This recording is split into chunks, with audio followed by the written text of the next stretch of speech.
Yo, yo, yo. What's good, family? Peace, peace. Come on in, come on in. Kick off your shoes, relax yourself. What up, Tack Clouds, Cat Burglar, Chot Diggy? Appreciate y'all being the first ones here. Much love, much love. We gonna get right into it. Thank you all for joining us.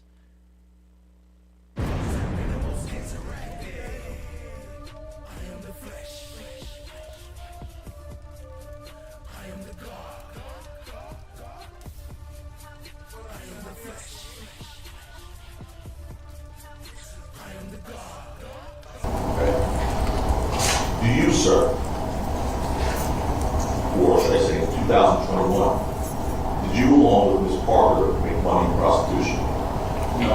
You get fucked up, you know that, don't you? What you mean? You get fucked up. You know that, don't you, right? No. You see what I'm saying? I'm saying, you know that. You know you get fucked up, don't you? I don't remember no.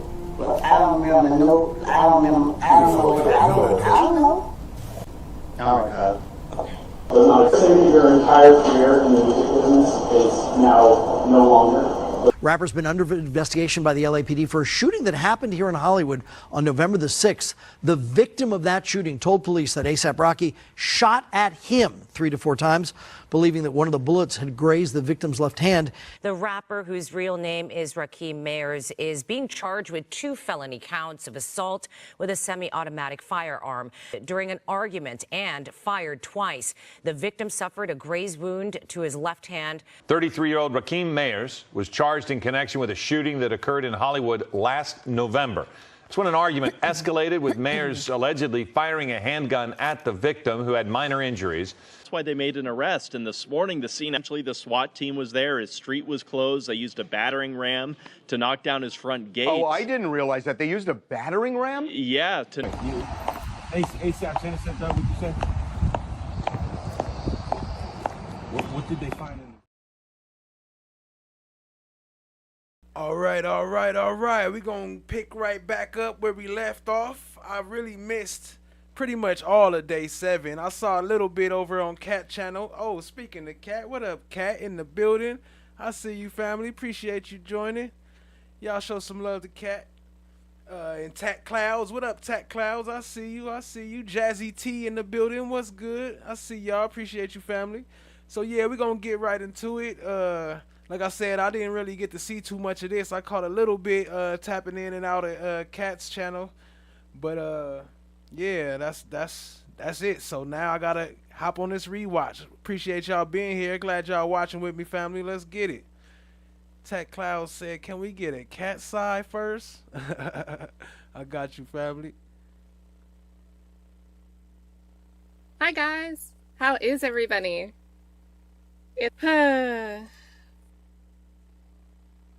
All right. Without further ado, let's get into it, family. Right about that. If you don't mind just kind of facing me and raise your right hand. Thank you. You solemnly state that the testimony you may give in the cause and after before this court shall be the truth, and the whole truth, and nothing but the truth, so help you God. I do. You please take a seat in the witness stand. And adjust the microphone there and state and spell your name for the record. Kirk Anderson, KIRKANDERSON. I forgot to mention this to you. The clock on the wall is getting worse.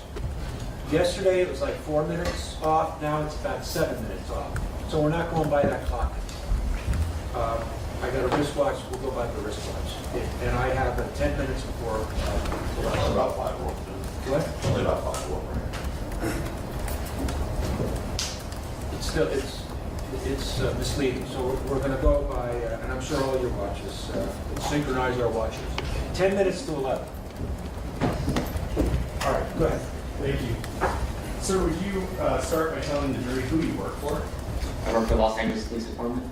And how long have you been a police officer for? A little over 9 years. Which station were you working at in November of 2021? Hollywood Police Station. And on November 8, 2021 specifically, were you working that day? Yes. What was your assignment that day at Hollywood Police Station? I was working the front desk. What does that mean when you say working the front desk? It's a patrol assignment to the desk where people come in and you take reports and help citizens out. Would that literally mean you're sitting at kind of the front desk in the lobby of the police station? Correct. And the people that you're talking about, you take reports from, would those be citizens that walk in off the street to report crimes to you at the desk? Yes.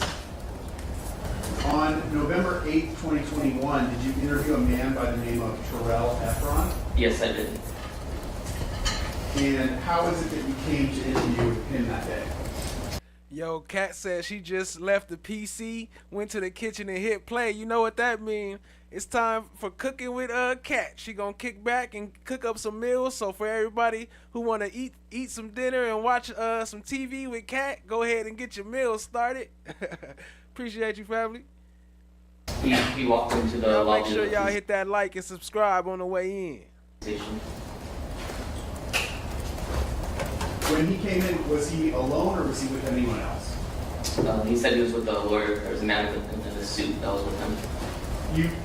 It's not just that he told you he was with a lawyer, you also saw this man wearing a suit? Yes. Okay. And if you can tell the jury broadly, what was it that Mr. Efron was there to report? He said he was a victim of a shooting and that he was shot by this unknown celebrity by the name ASAP Rocky. Jazzy said she got the drinks for those who want to get to sipping. Jazzy running the bar. In addition to tell you that the person who had shot him was ASAP Rocky, did he tell you that person's true or legal name? Yes, he did. And what was that name that he gave? Rakeem Mayers.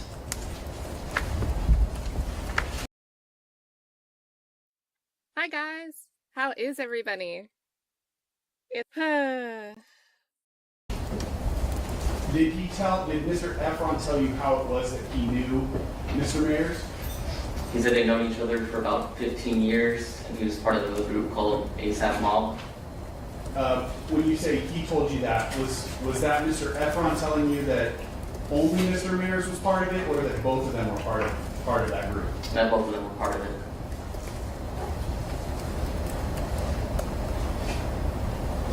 Before we get to actual shooting that Mr. Efron... That was a dumb question. Was he the only member? Like, why would you even ask that? That's a waste of time question. I guess it's a filler because he ain't got that many questions. I don't know how long this dude be on the stand, but... Told you about... Did Mr. Efron tell you about anything that happened just prior to the shooting between him and Mr. Mayers? Efron said that he heard that ASAP Rocky was talking bad about him over the cell phone, and that was the day prior to the shooting. Did Mr. Efron tell you that he specifically heard the defendant talking bad about him, or that he heard about the defendant talking bad about him? He heard about the defendant talking about him. So did he tell you that he heard words coming out of the defendant's mouth? Objection to the leading, Your Honor. It's foundational. Repeat. Objection to the leading. It's foundational. I don't recall specifically. Did you document it in your report? I did. Would it refresh your memory to look at your report? Yes. Okay. Lady L in the building. What's good, family? Distract your attention.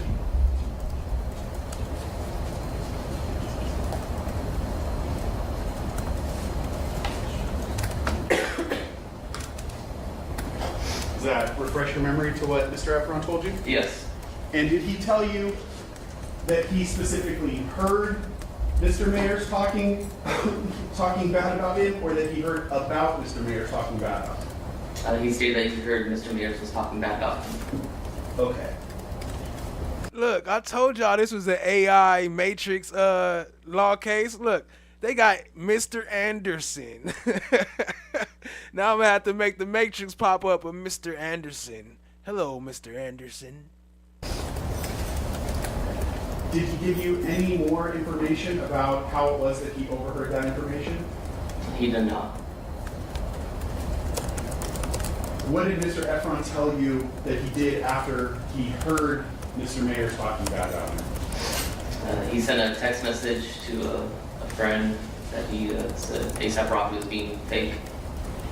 And did Mr. Efron tell you that that friend was a mutual friend of theirs or just his own personal friend? I believe it was a mutual friend. What up, Jung Forever? I see you, family. Appreciate you joining. Oh, and my bad. They told me it's Young Forever. They told me stop saying Jung. My bad. I'm sorry for bashing your name. Young Forever. What up, Young Forever? Y'all show some love to Young Forever.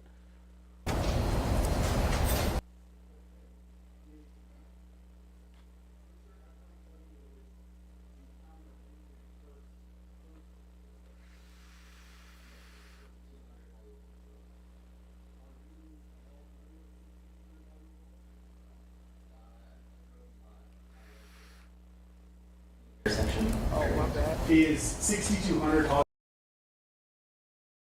Boulevard, is that a very large building?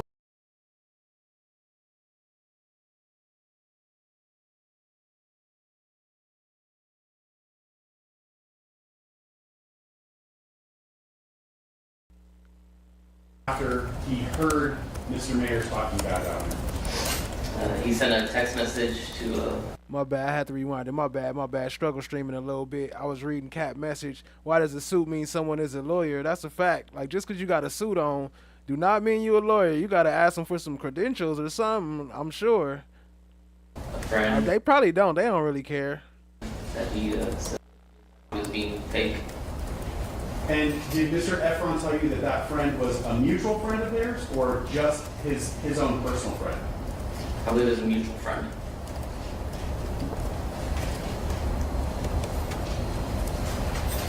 Okay. Did Mr. Efron tell you where this encounter or incident first took place? Yes, 6200 Hollywood Boulevard. Are you at all familiar with 6200 Hollywood Boulevard? I drove by there. It's a major intersection area. Is 6200 Hollywood Boulevard, is that a very large building in Hollywood? Yes. Takes up almost an entire city block, correct? Correct. Did Mr. Efron narrow down for you where at that building their initial encounter took place? They said it was at the driveway. Any more detail about what the driveway either led into? I believe it was a parking garage. Okay.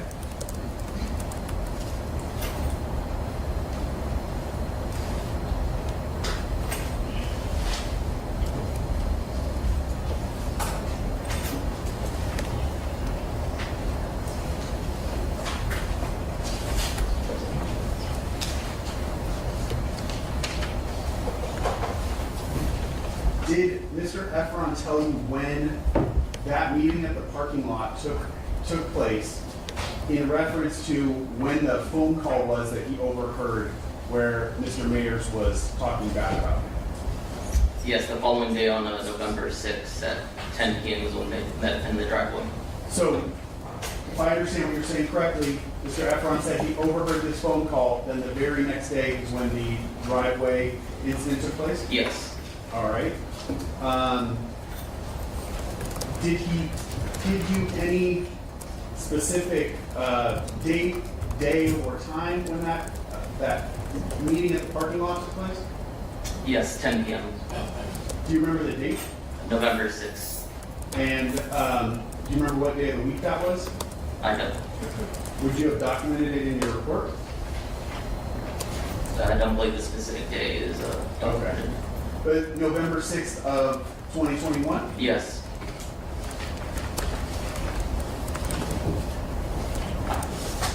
What did Mr. Efron tell you when he occurred, when he first got to that parking garage? So when he got there, he saw ASAP Rocky, and he saw two mutual friends of his and ASAP Rocky. One he said name was ASAP Ills, and the other one I believe goes by the name of 12B. Did he tell you that those two men, Ills and 12B, were with Mr. Mayor? Yes. Okay, and then what was the next thing that he told you happened? He said from about 5 to 10 feet away, ASAP Rocky pulled out a black handgun from his waistband and told him, "What's up now, pussy?" Okay. What did he tell you happened immediately after that? He then pointed the Hi guys. handgun How at is everybody? It's Efron and said, "I will kill you right now," approximately 2 to 3 times. And then what did he tell you happened after that?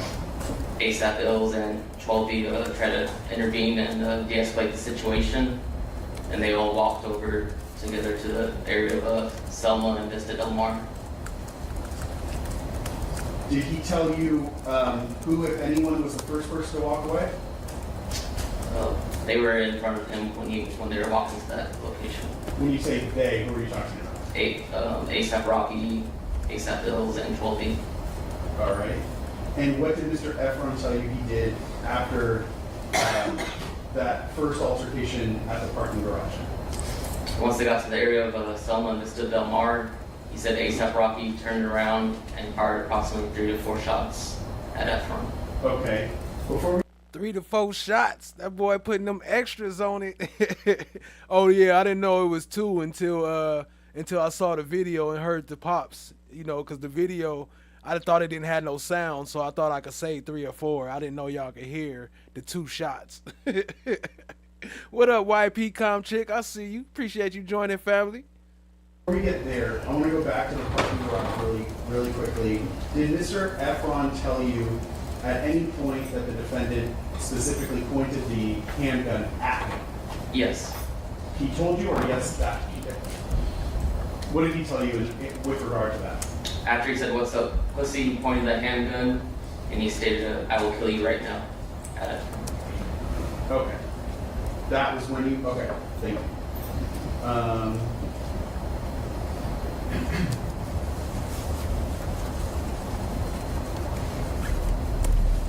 Where again did he tell you that the rounds were fired? At the area of Selma and Vista Del Mar. And how many shots did he tell you he believed were fired? Approximately 3 to 4. It was about 8, 9 of them motherfuckers. Did he tell you whether he was struck by any of the gunfire? Yes, he said he was struck in his left hand knuckles area. When he walked into the police station, you had a chance to observe him, obviously, correct? Yes. Could you see any injury to his left hand knuckle area? I did see an injury to his hand knuckles. Okay.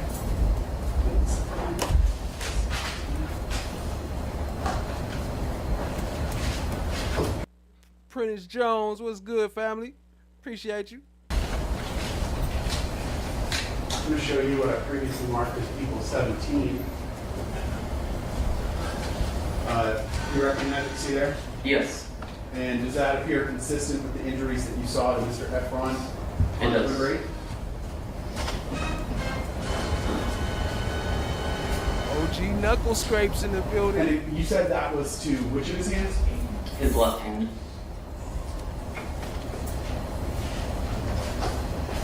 Okay. After the gunshots were fired, what did Mr. Efron tell you happened next?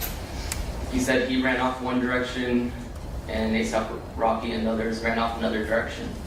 Where did Mr. Efron tell you that he went? Eventually he made his way back to his hotel, the Lowe's Hotel in Hollywood. Okay. What, if anything, did he tell you he did after he got to his hotel? After he got to the hotel, he said approximately an hour later he came back to the scene of Selma and Vista Del Mar, and he said he collected 2 casings off the ground.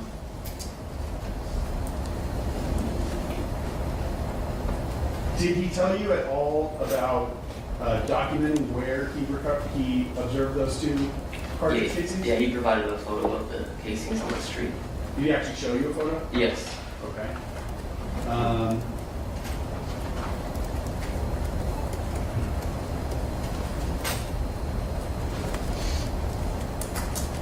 Cat said, I gotta get it right too. Cha said, I got you. Young said, I answered to both. Hey, we gotta put some respect on your name. Young forever, we got you, family. You said Mr. Efron told you this happened on November 6th, but he was reporting it to you on November 8th, correct? Yes. Did you ask him specifically why he waited to the 2 days to report this to you? He said he wanted to have a lawyer with him. Right. Did you ask what state he was living in at the time you were talking to him? I don't recall.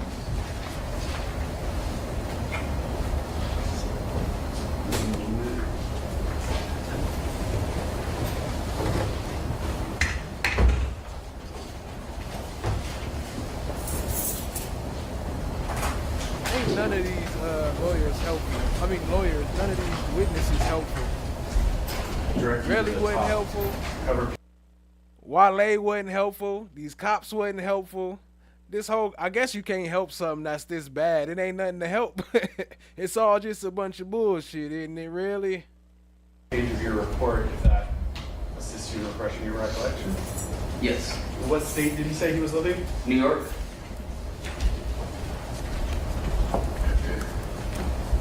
And did you ask him specifically why he was in Los Angeles at the time? I don't recall. Okay. You said that Mr. Efron, at the time he walked into the police station on November 8th, he had 2 fired cartridge cases with him, correct? Yes, he did. Can you describe that in more detail for the jury? It was 2 steel casings. It said 9mm Luger on each of them. How did he have it? It was in a black plastic bag. Okay. And did he physically give them to you? He gave me the plastic bag and I took them out of the plastic bag. What did you do with them after you received them? It was booked as evidence, so I put them inside of an evidence envelope, and then I sealed it and wrote the information on the envelope. When you say you booked it as evidence, what is that? Can you just describe for the jury what exactly that means? So it gets sealed. Bro, we know what booked it into evidence mean. Bro, we all watch Law and Crime, and we all watch CSI and all that stuff. We know what it mean to be booked into evidence. Stop wasting time with these bull questions.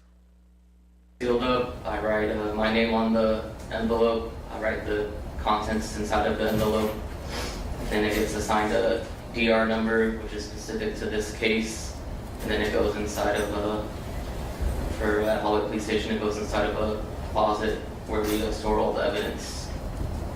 Did you seal it before you store it? Yes. Okay. I'm going to mark my next exhibit, Your Honor, 32. If it can just be labeled as envelope and its contents. Yes. 80s babies in the house.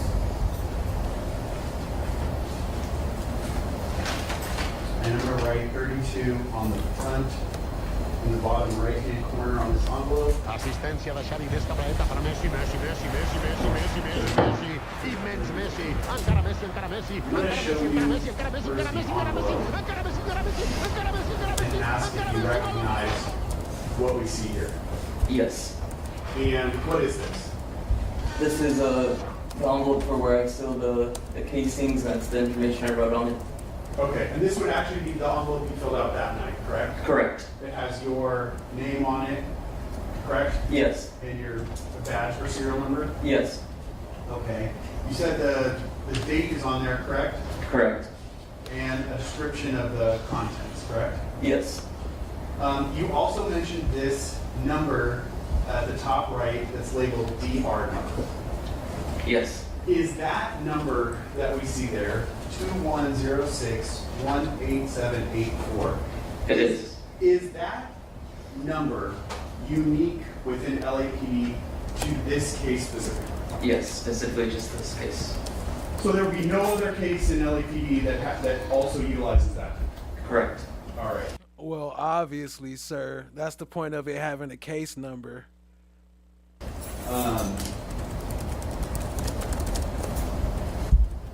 Now, in addition to that number, the DR number that's unique to this case, do you also assign a separate number to the items that you are receiving? Like an item number? I don't understand. Sure. When you book something into evidence, let's take more generally. In any case, Would you agree with me that you or other people working on the case may, over the course of the case, book multiple items under one case number or DR number, correct? Correct. So let's say on the first day you collect one item and you book it, and on the second day you collect another item and you book that second item. Would the first item that you collect be booked as item number 1 under that DR number? Yes, it would. And then on the next day when you collect another item, would that be booked as item number 2 under this same DR number? Yes. Okay. When you did that in this case, what number did you assign to the casings that Mr. Efron provided to you? Item number 1. So both casings would be item number 1, correct? Yes.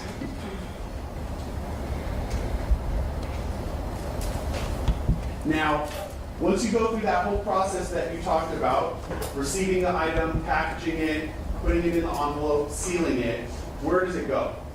It goes in our evidence closet, and then the next day the evidence employee takes it and puts it in the evidence room. Does it go to something within LAPD called the property division? Yes. And is it held there until it's needed at any time in the future? Correct. Okay. I'm going to ask you to open the envelope, if you would.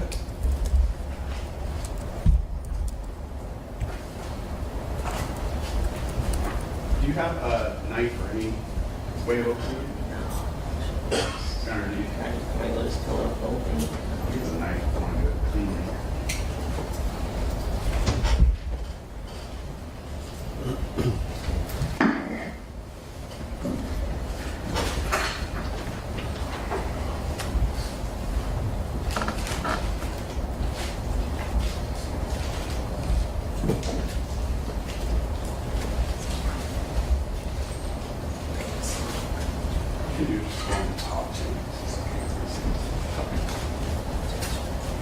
And while they doing that, let me do a quick shout out to Ali for missing your donation the other day. We showed you some love on the last stream, but I didn't see you in the building, so I want to show you some love again. Y'all show some love to Ali for the donation. Drop it in the 30 spot. Big love. Appreciate you, family. Drop a big bomb for you. Matter of fact, you can keep me up. While they setting up.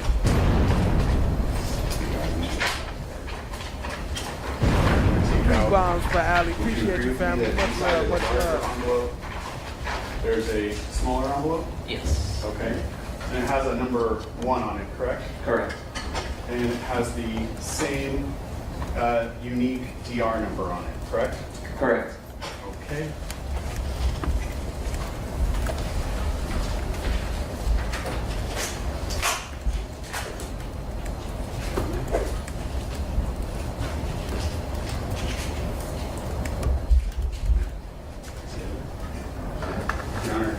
Can I borrow the knife one more time?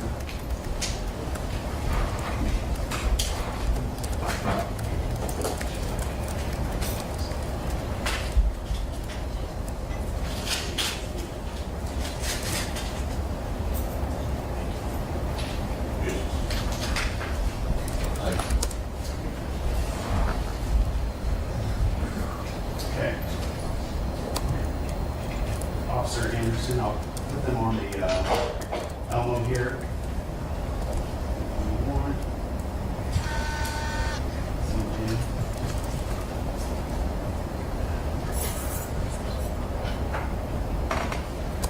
Now, do these appear similar to the cartridge cases that you received that night? Yes, they do.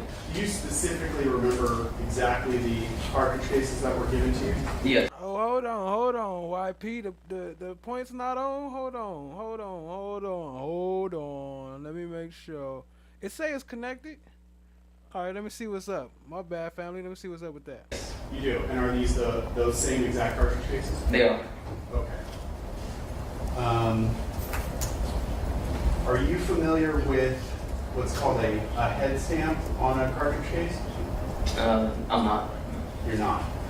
Are you familiar with kind of the words that are written on the back of the cartridge case? Yes.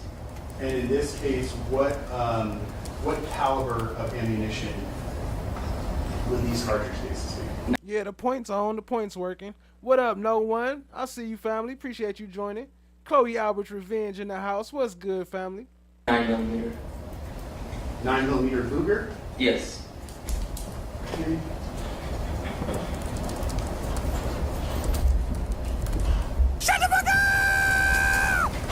So these are the same cartridge casings that Mr. Efron brought to you that you packaged up and booked into property division, correct? Correct. Okay. I got nothing else, Your Honor. I'm gonna, just for the record, I'm gonna put them back in the smaller envelope, and then I'm gonna put the smaller envelope back into the larger. All right. Who wants to question officer next? Your Honor. All right. Mr. Siegel, go ahead.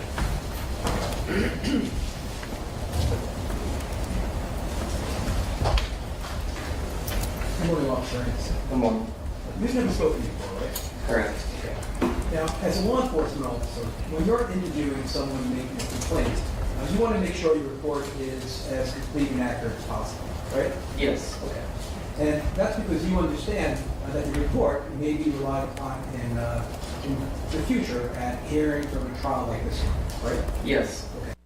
Dang, they on cross already? That was short. I done missed how it ended over here reading y'all comments. Now, on November 8th, 2021, you said you were working at the front desk at the Hollywood police station? Yes. And at 7:20 that day, Terrell Efron came into the station and made a complaint to you about an alleged shooting, right? Yes. And obviously that's a serious complaint, right? Correct. So it was important for you to be as careful in taking down this information as possible, right? Yes. Okay. And you memorialized that information in a written report, correct? Yes. In fact, that report was reviewed and approved by your supervisor, Officer Deneen, correct? Correct. Now, as detailed in your report, Mr. Efron told you about an incident, if you just described it, that occurred on November 6th, 2021 involving Mr. Mayers and two other people he identified as ASAP Ills and 12 people, right? Yes. Okay. And specifically, if you testified to this, Mr. Efron told you that as he was approached by Mr. Mayers pulled out a gun from 5 to 10 feet away. Is that what he told you? Yes. Okay. In fact, the first... And look, 5 to 10 feet away, and he shot him, and all he did was graze some knuckles from 5 to 10 feet away. Yeah, right. My bad if y'all hear that school in the back. It's a school right behind me, and they yelling over the horn. The page of your investigative report has a pre-printed box, which is called weapon, right? Yes. Okay. And that's for you to identify any weapon that a complainant reports to you, correct? Correct. Right. And you made a note in that report of a gun, right? Yes. Okay. Now, if a knife were involved in an incident, that's an important fact you would know, right? Yes. Right. And you didn't make any note of a knife in this case, either in that pre-printed box or in the narrative portion of your report, correct? Correct. And that's obviously because Mr. Efron, when reporting to you what happened, didn't tell you that 12E displayed a knife to him during the incident, right? He did not. Right. In fact, Mr. Efron made no mention of a knife being involved in this incident, correct? Correct.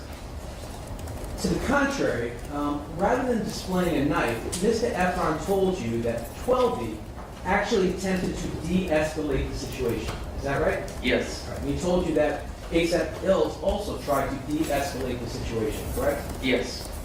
Now, during your interview with Mr. Efron, he also told you that he returned to the scene of the incident approximately an hour later.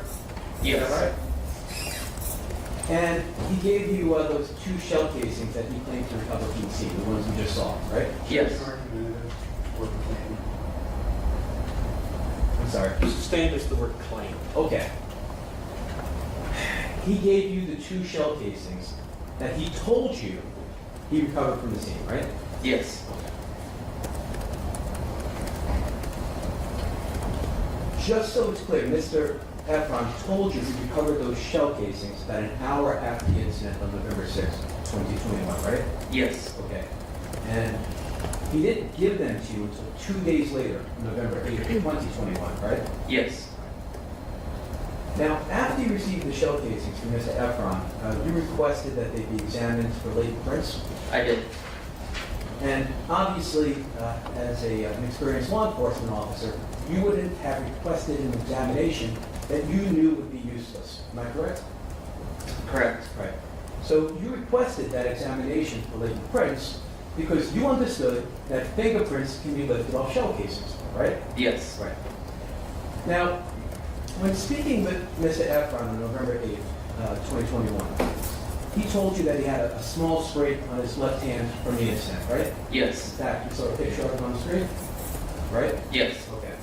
And after him telling you about that small scrape and you seeing it, you clearly didn't see a need to get him an ambulance or some type of medical treatment, right? Right. In fact, at that time, on November 8, 2021, you discussed with Mr. Efron if any medical treatment, what if any medical treatment he already received for that small scrape. You asked him about that, right? Yes. And what he told you was, I just treated it myself on the day it occurred, right? Correct. Now, you were asked by Mr. Presnick about the reported statements that Mr. Efron made to you, right? Yes. Okay. And to be clear, when Mr. Efron made all of his statements to you, he had a civil lawyer standing next to him, right? Yes. Now, you said you asked Mr. Efron why he waited 2 days to report the incident, and he told you it was because he wanted to have a lawyer present with him, right? Yes. Okay. Did Mr. Efron tell you that another reason he waited to report the incident is because he was attempting to contact Mr. Mayor's quote-unquote people, including his manager, Mr. Mayor's manager, trying to get money before he even contacted a lawyer? Did he tell you that? No. He said you gotta be smart or they gonna get you with extortion. You gotta have a lawyer first. In fact, Mr. Efron never told you that before coming to see you, meaning before he made his report to the police, that he had already texted a screenshot of the scraped fingers to Mr. Mayor's manager with messages saying that he, Mr. Efron, was getting rich. He never told you that, right? No. I'm asking you what was told you. And the answer was he never conveyed that to you, right? Correct. Right. In fact, Mr. Efron also did not tell you that before coming to the police, he already sent a text message to his own business associate saying, quote, I want to get this N-word's money, referring to Mr. Mayers. He never told He want to get that bag. He told him. He said, I want to get this N's money. Should have never gave you niggas money. What up, Black Butterfly? I see you. Appreciate you joining, family. Let me see. Who else? Oh, Mookie in the house. What's good, family? I see you. Appreciate you. Laugh Always. Shout out to you. Appreciate you, family. What up, Laugh Always? Appreciate you joining. We just getting into it, family. you that either, right? Right. And Mr. Efron also did not tell you that before making his report to the police, before he came to you, Mr. Mayers texted him that Mr. Efron was trying to extort him, that Mr. Efron should stop calling Mr. Mayers' manager, and that Mr. Efron should call the police. He never told you any of that, did he? He did not. Thank you very much. I don't have anything further. Thanks for So, how long did you estimate your interview of Mr. Efron was? Approximately maybe 20 minutes. And included in that 20 minutes, some of that time was in you actually writing down or documenting things on your report? Yes. Is your report a verbatim transcript of what Mr. Efron told you or a summary? A summary. The gun that Mr. Efron reported was pointed at him. Did he tell you what kind of gun it was? Meaning, was it a revolver or semi-automatic? He just said black handgun. Okay. Did you document something in your report that it was a specific type of gun? Your Honor, I apologize for interrupting the state earlier, but the state can talk the ears off a donkey. This continued filibustering has got to stop.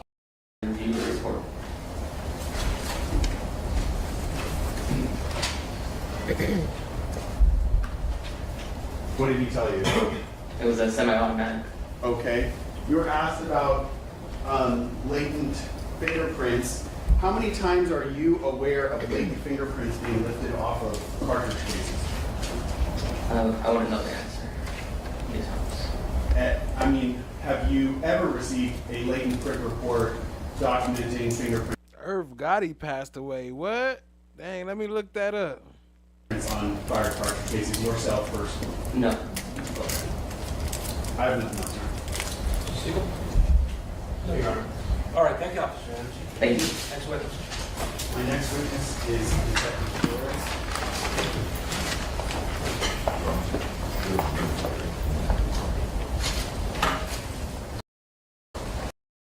Testimony you may give in the cause not before this court. The truth, the whole truth, and nothing but the truth. So Okay, I remember this guy. This is the cop that we aired from the preliminary hearings. He testified in the preliminary hearings, and his testimony didn't help either. I don't know what they was thinking with him either, because it ain't gonna help nothing.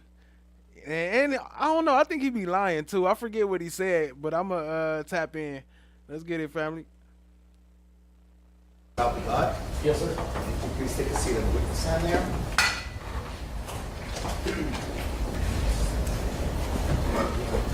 Again, please state and spell your name. Yes.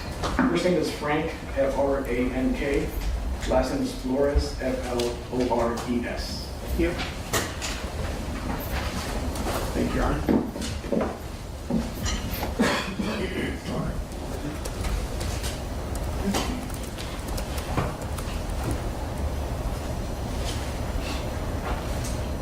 Sir, would you tell the jury what your occupation and assignment are? Yes, I'm a detective with Los Angeles Police Department. I'm assigned to our robbery homicide division. Were you also in that assignment in November of 2021? Yes, I was. How long have you been a police officer for? Just over 29 years now. Were you one of the assigned detectives on this case? Yes, I was. Who were your partners on this case? I was assigned along with Detective Carlos Camacho and Detective Danetta Benefit. And were you and your partners assigned this case on November 9th of 2021? Yes. After you were assigned to this case, did you go to the location where the crime occurred, and specifically to Vista Del Mar and Selma Avenue in the city and county of Los Angeles? Yes. What was your primary focus in returning to that location? Primary focus was to canvass the area for cameras, witnesses, any evidence related to the incident that was reported. And when you say cameras, would that be like surveillance video footage? Yes, I mean anything private, public, anything that would capture events from that night. Okay, I'm going to show you what I marked as one. Do you recognize the area that's depicted here? Yes. Okay. I can turn on the little screen for you too, if that makes it easier. No, you have to get back to this.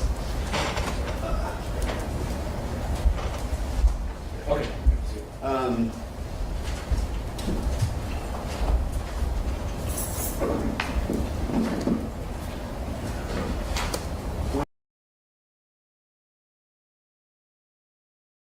While they getting that figured out, y'all show some love to Just Lee. Appreciate you, family. Dropping a 10 spot. Y'all show some love. Drop some Just Lees and some umbrellas and all that good stuff in the chat. Appreciate the love, family. Let me drop you a bomb. Hey, much love, Just Lee. Thank you. Much appreciated for sure. When you went back to that location, were you able to observe surveillance camera footage from any locations in that area? Yes.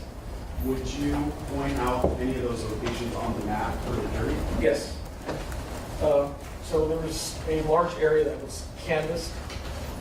Argyle here would be on the west side, south side, Selma, Vista Del Mar, which is the north-south street. What up, Drea? I see you. Yeah, there is court tomorrow. I believe it start at 10:30 PST or something like that. I'm not sure. I had to double check, but there is court tomorrow. Which kind of dogs right, comes east to west, and exits out to El Centro. Was also canvassed, along with, I believe, Hollywood Boulevard as well. So roughly the entire kind of block with the side street of Vista Del Mar in between. Okay, we've heard about this location, 6200 Hollywood Boulevard. Can you point out for the jury where that location is on this map or graphic? Yes, 6200 is pretty much the entire, encompasses the whole block.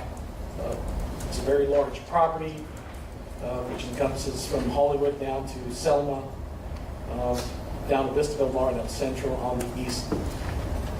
Okay.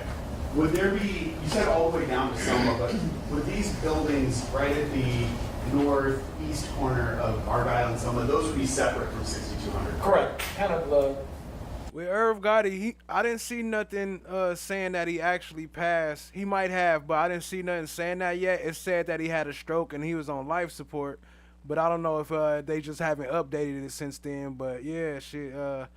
Much power to Irv Gotti. Hoping him the best. I hope it's just I hope he didn't pass away. I'll say that. Cuts off right around the bend here, Vista Del Mar down. Got it. Okay. And we also heard reference in Mr. Efron's testimony to the W Hotel. Can you point out for the jury where the W Hotel would be? Yes, the W would be here on the west side of Argyle. There's a large kind of lobby entrance, parking entrance here. I believe this is it here. Roughly mid-block between Hollywood and Selma on the west side of the street. So right where it says Argyle Avenue, you were pointing just to the left of that, those kind of two white lines. Would that be the driveway that would drive into sort of the valet area of the W Hotel? Correct. That's my rough estimate, yes. Okay.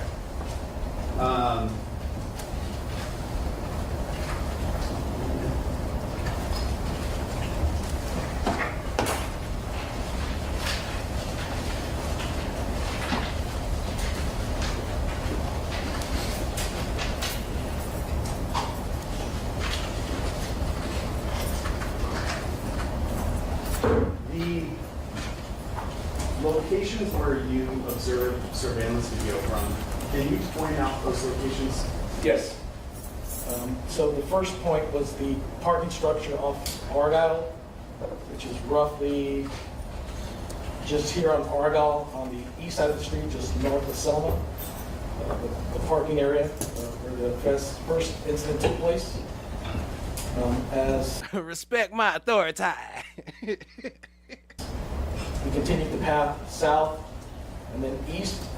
As we began northbound on Vista Del Mar, there were cameras here at, I believe it's the 1616 Vista Del Mar, which is a kind of privately owned building. And then beyond that, there were cameras attached to 6200 Hollywood Boulevard. In the windows, roughly kind of on the bend here, on the exterior of the base floor of 6200, kind of the rear end. As the street opened back up to North El Centro, there was an additional camera here at it's roughly described as a kind of a loading dock to the building, which is on El Centro, just north of Vista Del Mar. Okay, Your Honor, if I may mark my next exhibit, equals 33. It's a single-page document with a photograph of that area of Vista Del Mar and Selma with annotations and markings on it.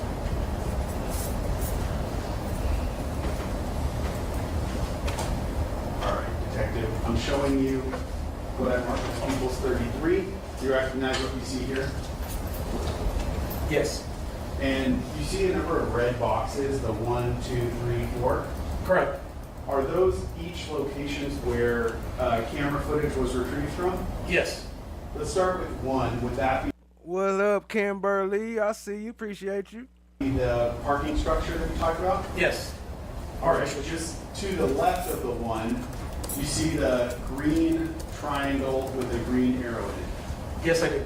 Can you describe for the jury what would be represented roughly by that green triangle and arrow? That would be roughly the angle of the camera, which was under the parking structure, kind of awning at the entrance. And the camera faces northbound towards Hollywood Boulevard, which would be the first major street up. Okay.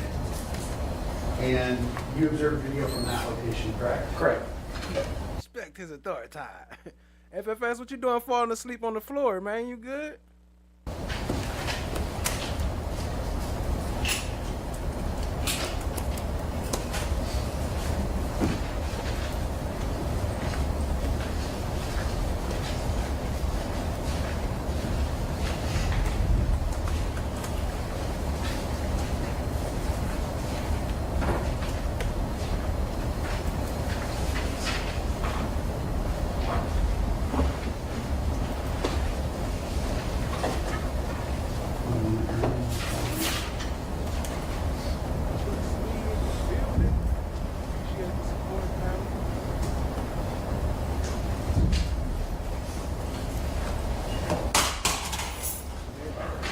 Say he I'm going to was show you vegetated Table state. 14. Do you recognize what you see there? Yes. And can you orient the jury as to what we're looking there in relation to what you just described on the prior exhibit? Yes, this is a southbound view, looking at the parking lot where the first camera was located, where the incident first began. So this would be a southbound view towards Selma, which would be right where this intersection is on the bottom end of the page. So northbound view of the camera, looking south. Okay. And when you were pointing out where the camera was, you were kind of pointing underneath the, kind of to the roof area underneath where that parking lot driveway is, correct? That's correct. And I think you were specifically closer to where, I think it says restricted entry. Yes, roughly there, that area. Okay.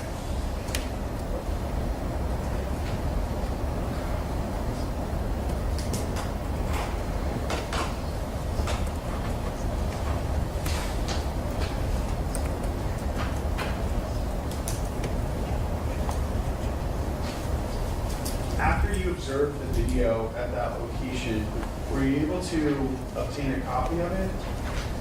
Yes, after canvassing the area, we were able to get copies of different videos from different areas at different times. But yes, we did end up getting a copy of video from this specific camera. In order to get that specific video, was there anything that you had to do? Yes. What was that? There was a search warrant authored to get copies of video from specifically this camera and the adjoining camera on the El Centro side of the loading dock. Okay. Relli sent y'all a message. It ain't no video. He just said, there's no room for unsupported friends, family, or fake love in 2025. Shout out to Prentice Jones for the update. Uh-oh. Instagram be wildin', yo. Gotta be careful on there.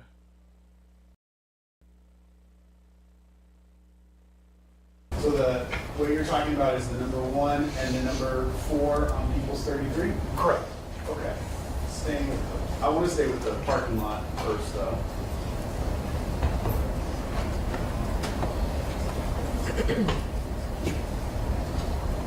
I'm going to pull up the video footage from that location.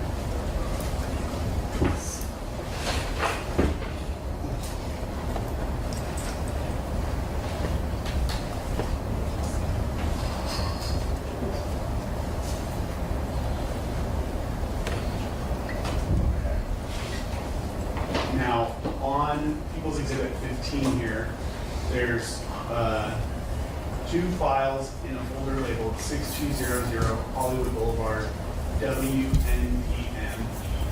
And I'm specifically pulling up the one that says commercial parking entrance.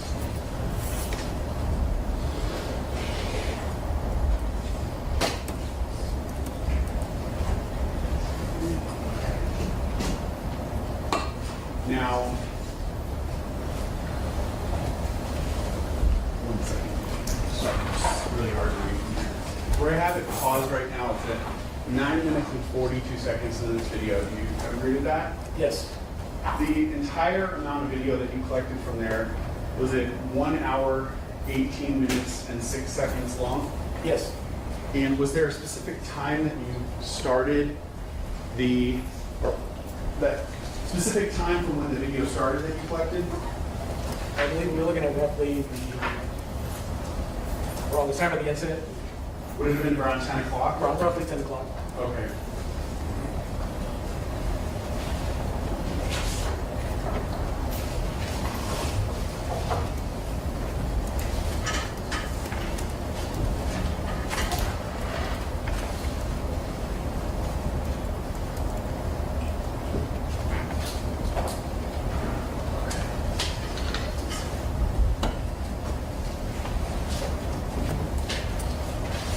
And the video that we're seeing here, would this be the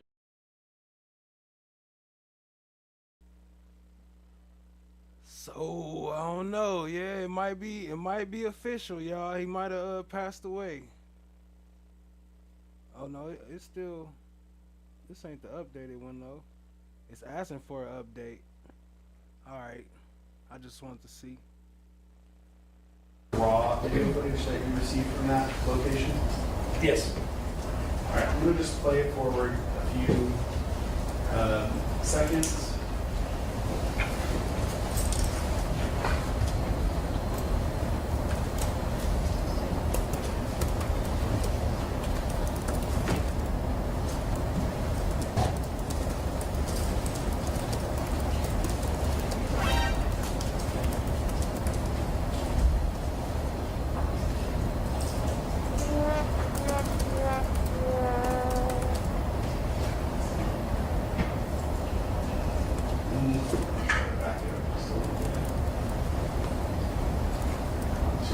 That don't mean he was the only one out there with a button though. And for those who don't know, a button is a firearm.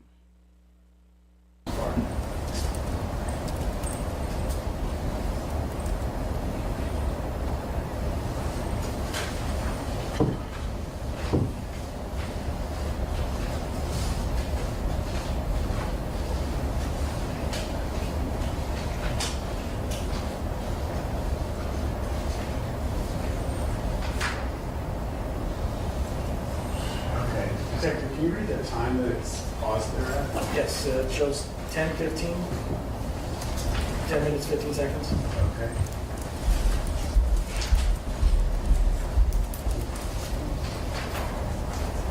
Round two.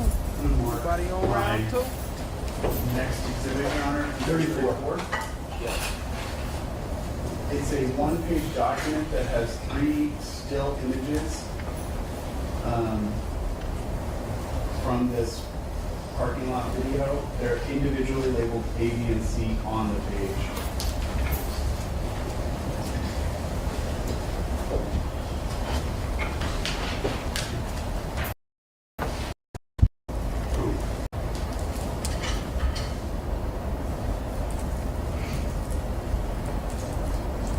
I don't know why it's coming out in green, but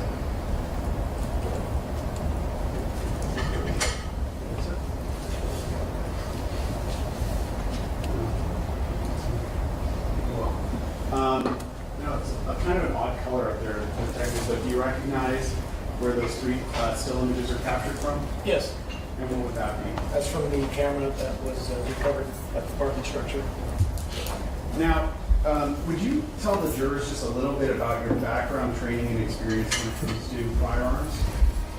Well, I wouldn't consider myself an expert, but I carried a firearm as long as I've been a police officer. Prior to, I've attended training days, qualified, their marksmanship, safety skills with firearms. So I have a good basic understanding through my job and through some extracurricular training days. Now, in the course of your 29 years of experience, have you had an opportunity to use both semi-automatic pistols and revolvers? Yes, I've carried both. Are you generally familiar with the difference between those 2 types of firearms? Yes. Y'all go sub up to Survivor Speaks. Show her some love. Shout out to Survivor Speaks. Appreciate you, Chuck.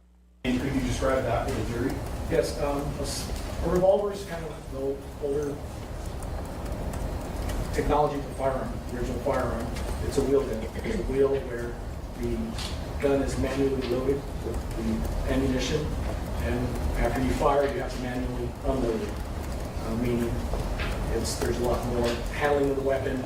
When you shoot it, it doesn't eject. The casing's like a semi-automatic handgun. So it's also generally a lower capacity weapon, meaning most revolvers are limited to 5 or 6 rounds capacity. A semi-automatic is more of a modern era weapon. It's a magazine and cartridge fed weapon, which can hold a large capacity of rounds. Anything from small semi-automatic can hold 5, 6 rounds up to 17, 18 rounds, depending on the size of the semi-automatic handgun. When you fire that gun, the difference is casings eject. Anytime you fire it, the casing will eject from the handgun to clear the way for the next round. Versus a revolver, when it fires, the wheel just spins to the next available chamber. So, a big difference in what you can see in the two guns. But that don't even matter because y'all don't have no gun. Like, how does that even matter? You don't have no gun to say this is the same gun that was fired that night. Is that wheel that you're describing on the revolver? Right? Yes, the revolver's fairly distinct. And when you watch this video or even observing the still images on the screen up there, based upon your background, training, and experience in law enforcement and handling both semi-automatics and revolvers, what is your opinion with regard to what type of gun that is, specifically between a revolver or a semi-automatic pistol? No doubt, semi-automatic. Okay.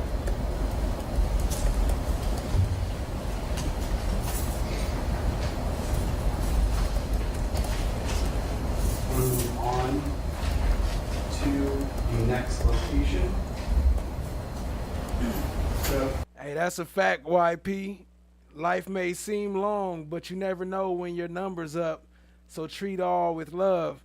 And you think about how much time, like, people be rushing and rushing, like, you know, hurry up, hurry up, hurry up. And it's like, shit, you never know when your time is. So it's best off to try to enjoy yourself, you know, like, enjoy your life. So I appreciate that comment, family.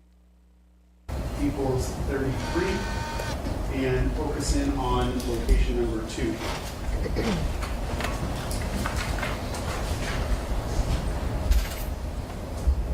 I believe you already said in your testimony that that location was 1616 Vista Del Mar Avenue, correct? Correct.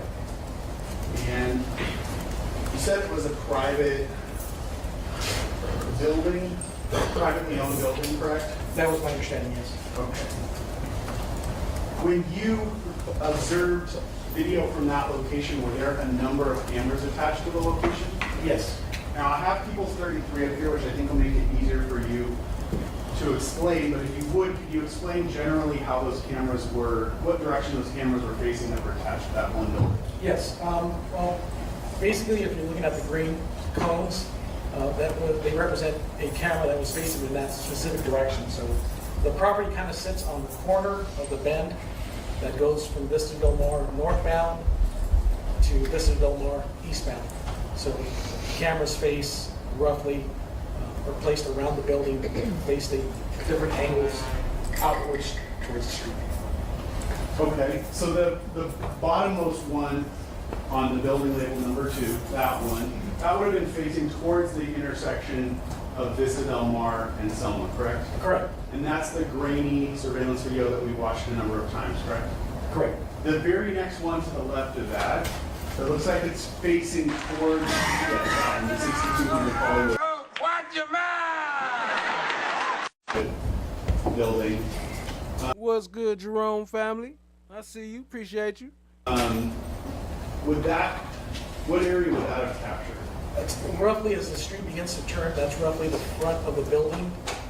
Would roughly cover kind of the pedestrian entrance to the building. Okay.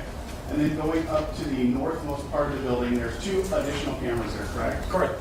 Do those cameras kind of overlap in their coverage? Yes, roughly they do. All right.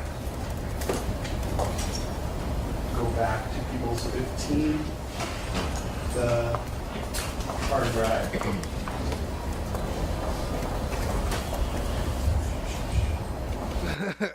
Nah, you gotta mix it up on them, Chloe. A button is your belly.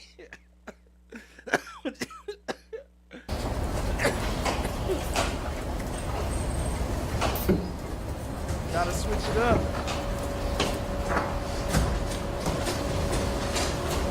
There's a separate folder labeled 1616 Vista Del Mar.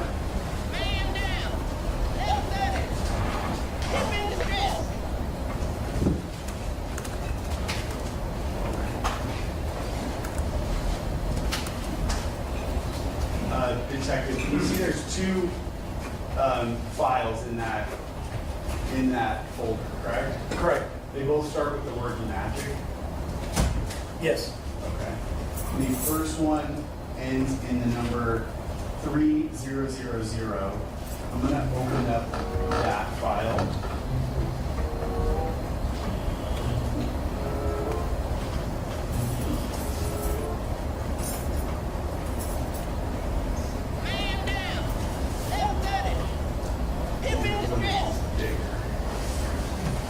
Now, do you recognize what you see here?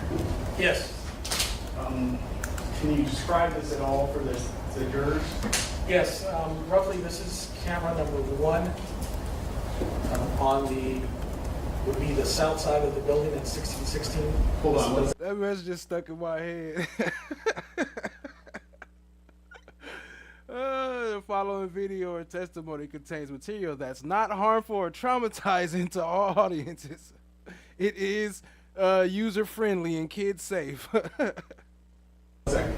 So before you number the cameras, they're actually labeled in the top left-hand corner, correct? Correct. So that the top leftmost corner would be camera 1, and there's no image display, correct? Correct. And then camera number 2 is the next one over in the top middle, correct? Correct. Okay. I'm going to skip forward. Is this how the video came to you when you first viewed it? Yes. I'm going to jump over here.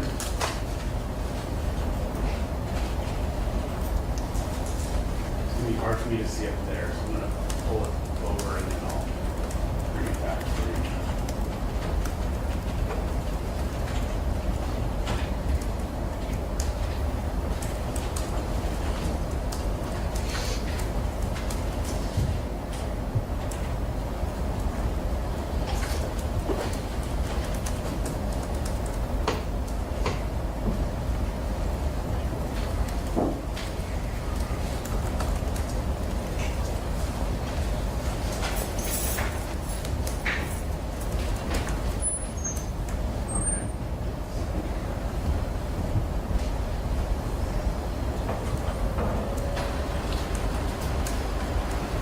Right now I have it paused at 22:16:55.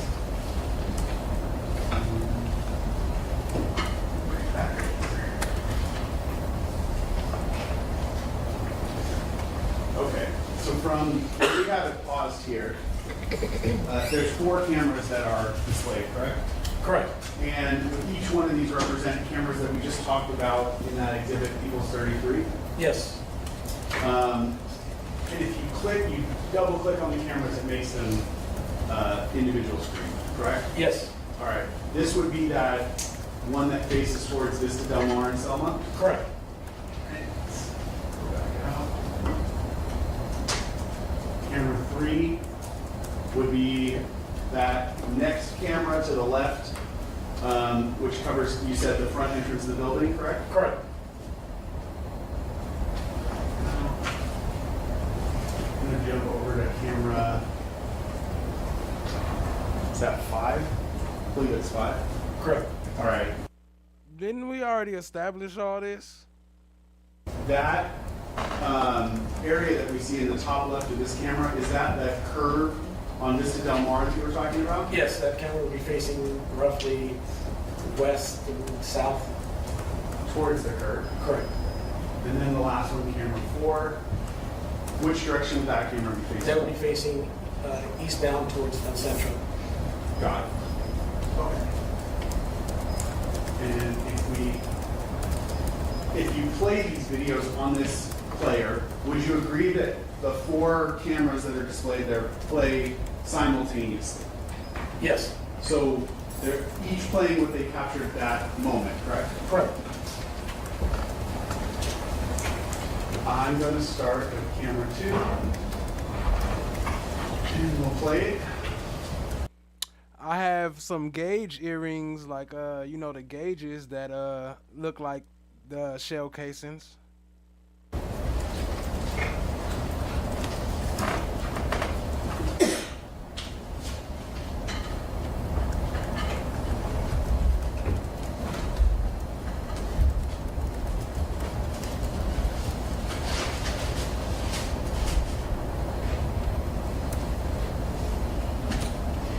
Ask him, Mr. Officer, what the heck are we supposed to see in this blurry video?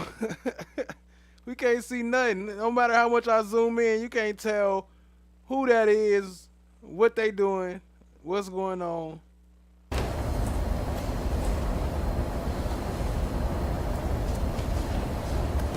Except for some people running. I'm going to pause it.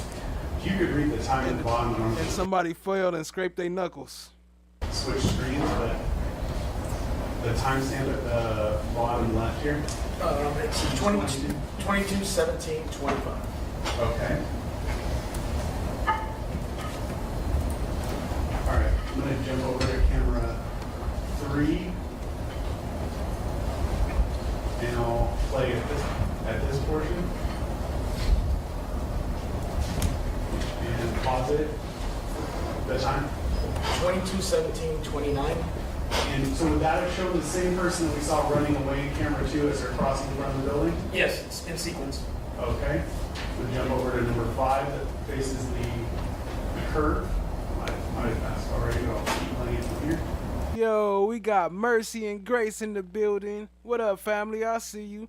And we got Chan, my black is golden in the building. Y'all show them some love. What up, family? Appreciate y'all joining.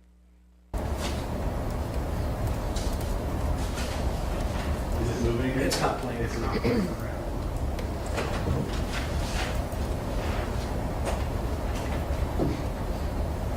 Now, would that be the same person that we saw in the last 2 cameras as well? Yes. Okay, and I'll jump to camera number 4. Is that individual now towards the top of the screen here? Yes.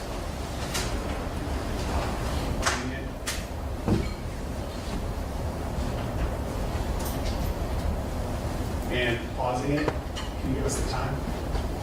22, 17, 40. Would that be when the man in the black sweatshirt meets up with the person who's wearing the red jacket?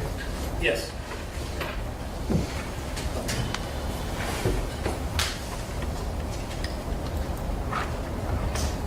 Jan said it looked like somebody just landed on the moon. In time, a little bit. But you would agree that the sequence that we just played was sort of following the man in the black sweatshirt, correct? Correct. All right. Go back. I'm going to ask you to follow the other individuals.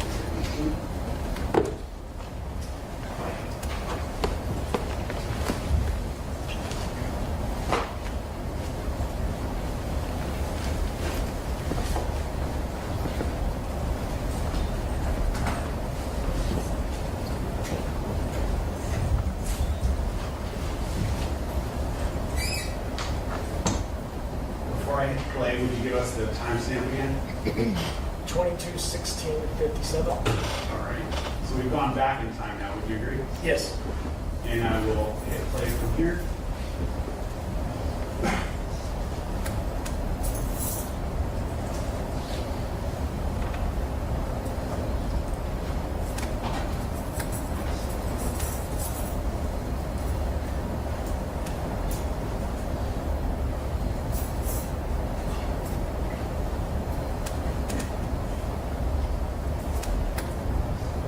So after the man in the black sweatshirt runs away, what does the man in the red jacket do?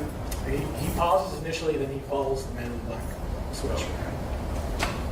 And the other 2 individuals,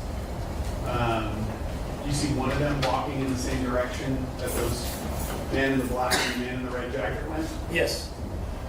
Okay.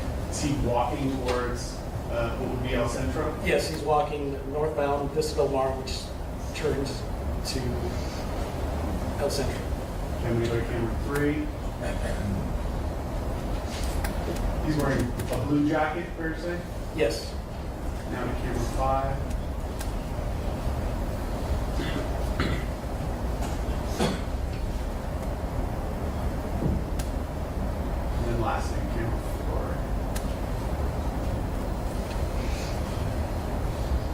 would you agree he walks up Vista Del Mar, makes that turn, and then walks towards El Centro? Correct.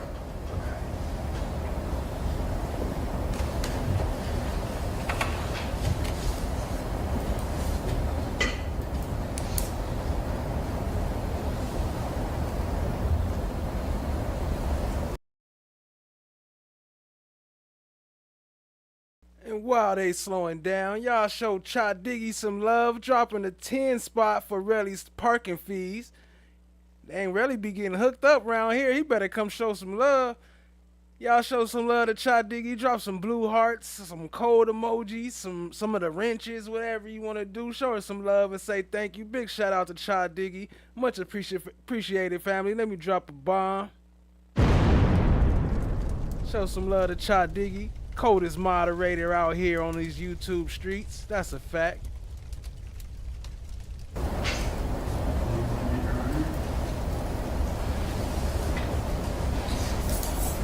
Okay. Do you recall the amount of video that you collected from that location, the time specifically? I do not. I believe there's two clips, different portions for 1616. This is the Mar. 1 second then. Okay, Your Honor, we have written stipulations that will be entered. Do you want me to mark them as Yes. entered? Okay. Yes. Then let's mark them as 35. Your Honor, you have the instructions for as to what the stipulation is. I think I already did that, didn't I? You did? You did. I've already did it. Okay. It's an agreement. It's just an agreement between both sides regarding the fact. And your further would be that that stipulation would mean that once it's entered, that fact is proven. And Beyond a reasonable doubt. Is not even a determination.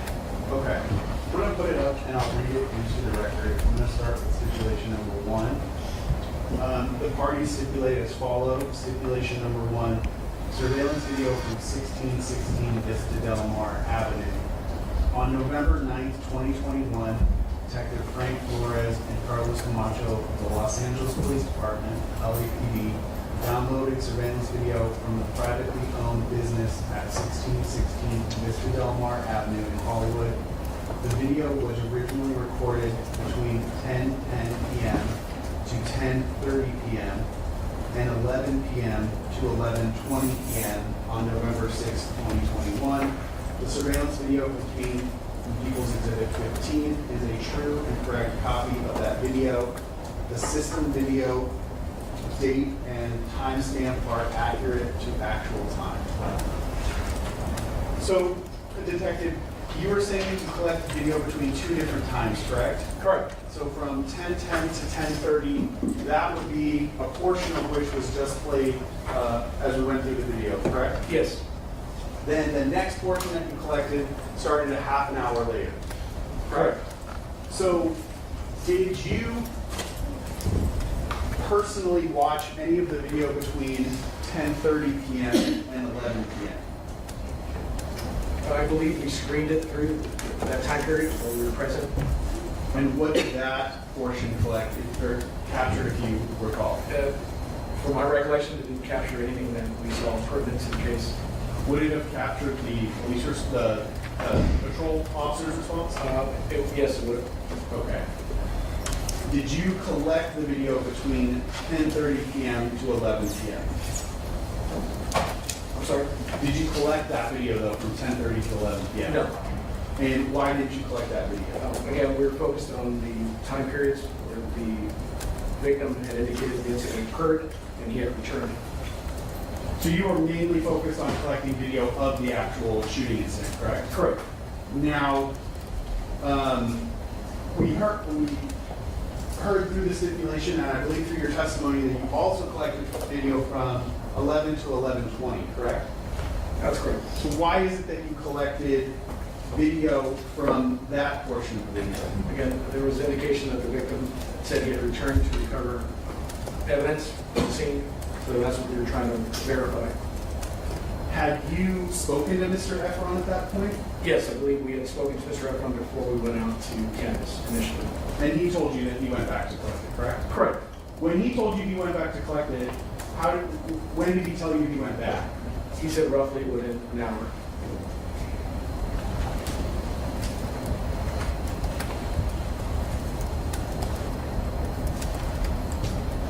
Okay, I'm gonna go to that second video.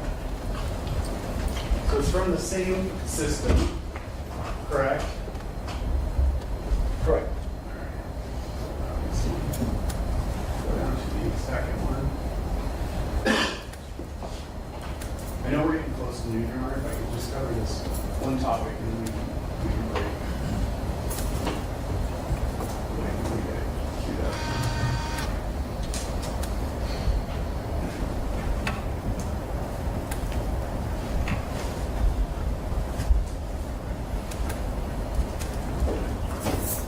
So I got that button. Said, can you people please stop changing the name of a gun? I got that button. Need a button? Press that button.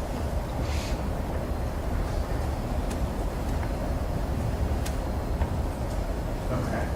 I have this second video paused at 23:09:44.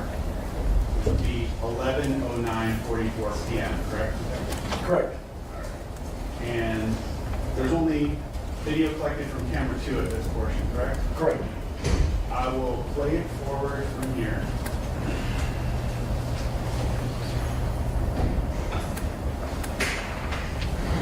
Replay of the moon landing.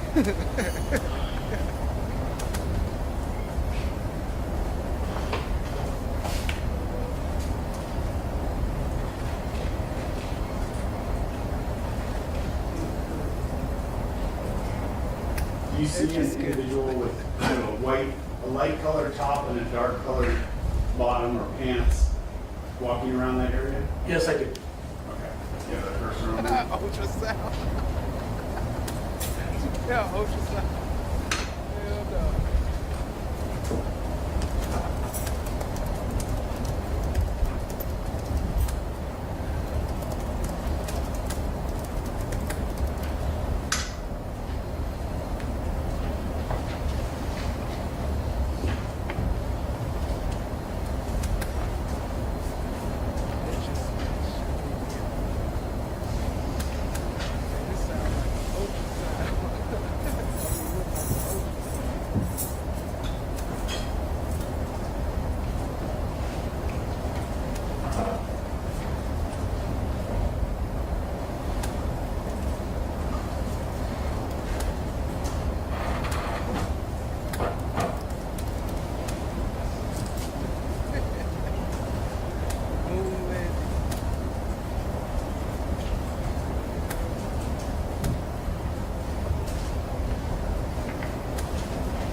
This is a free call from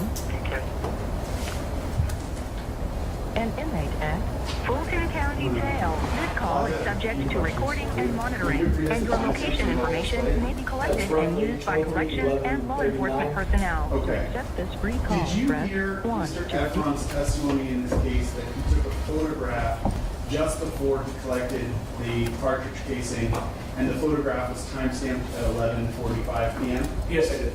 Did you have that precise time or piece of information about Mr. Efron returning to the scene when you collected this video?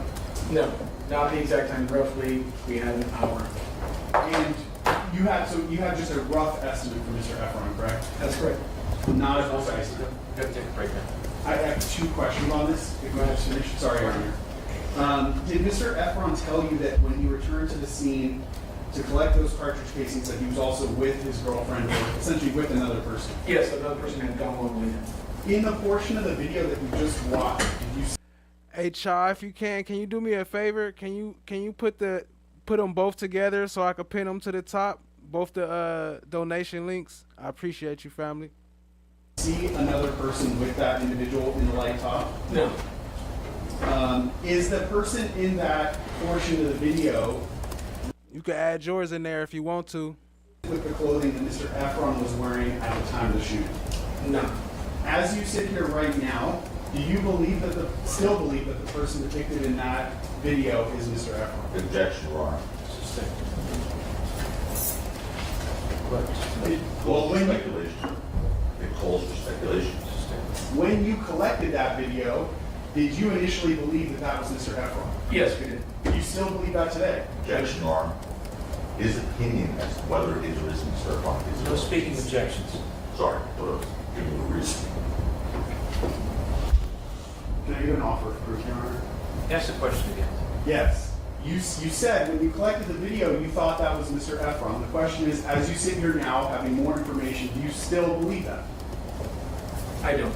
There's one thing with objection.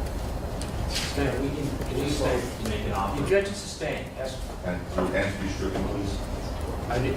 Yes, the answer's stricken. We'll break till 1:30, folks. Please be out. Break time, huh? Appreciate y'all being here, family. Let me skip past to the next part and get off of this thing real quick. Y'all show Chot Diggy some love, holding it down. Appreciate you. Chandmar Black is golden in the house. What up, family? Good to see you here. As always, love. Love to the queen.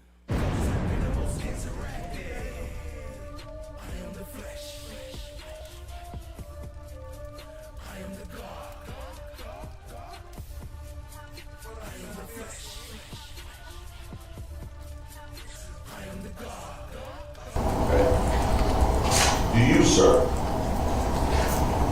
or should I say in 2021, did you along with Ms. Parker make money in prostitution? No. You done fucked up. You know that, don't you? What you mean? You done fucked up. You know that, don't you, right? No. See what I'm saying? I'm saying you know that. You know you done fucked up, don't you? I don't remember no. I don't remember no. I don't know.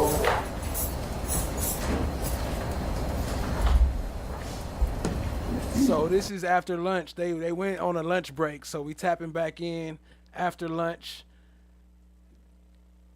Quick shout out to everybody. Please y'all hit the like and hit the subscribe. We trying to hit that 4K subscriber goal. Y'all show some love and help us get up there. Jack could do some dances for y'all. You know, Jack could dance if y'all hit that subscriber button. Appreciate you, family. Well, he'll dance before. I'll make him dance right now, and then y'all hit the subscriber button. Appreciate the love, family. Let's go. One moment.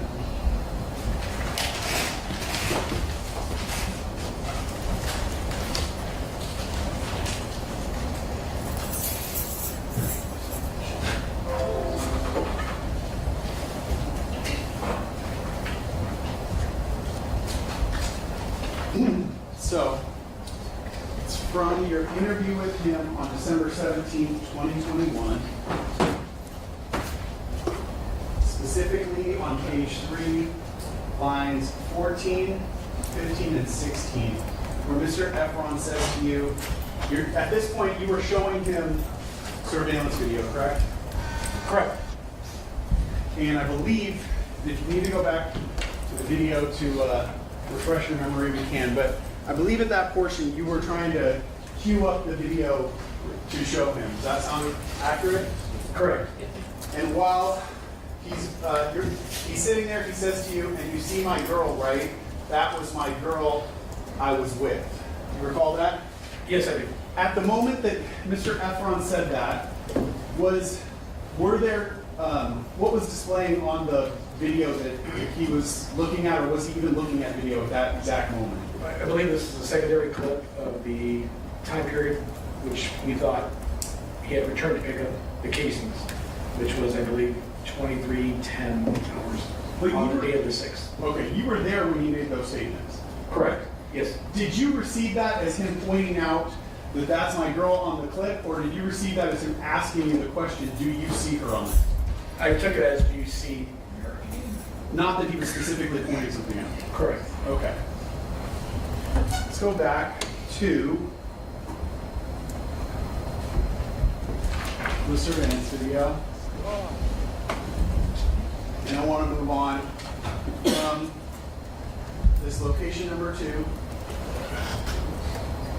Now continuing around this Del Mar to location number 3. Can you describe that location for the jury? Yes, I think 3 and 4 were residential units that had cameras facing outward towards Vista Del Mar, in the portion kind of between the Bend and El Centro. So, I just want to clarify, you said number 4 I'm sorry. was the loading dock, correct? Yeah, 3 is, has the 2 angles towards Vista Del Mar, and 4 is facing El Centro. Okay.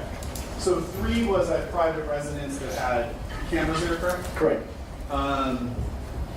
Do you recall anything about the cameras, like where they were oriented, or? They were oriented pointed kind of at street level. It's an apartment or a unit that's on the ground, so they were kind of facing out at Relli world. Relli's world. kind of eye level, or from the window at eye level. Onto Vista Del Mar. Onto Vista Del Mar. Okay, and from the inside. Let me pull up one of those camera angles and then ask you some questions about it. So I'm going, Your Honor, on People's 15. The second file is labeled 6200 Hollywood Boulevard Residence. And within that, there's 3 video files. They're labeled, 3 files labeled camera 1, camera 2, camera 3. I'm going to focus on camera 2. Nah, lad, if you spell the whole name out, it don't tag. Well, actually, it might if you do the if you do it exactly like it's spelled, it might. But I don't think it does unless you click the tag.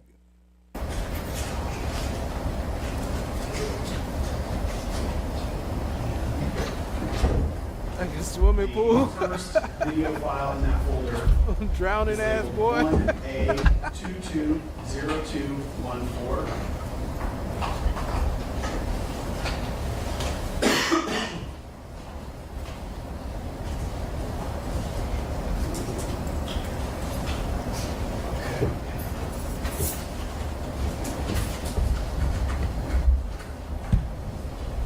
So, detective, I have this paused very early in the video. I can't honestly read the timestamp, but it's got to be very close to the beginning, correct? 3 seconds.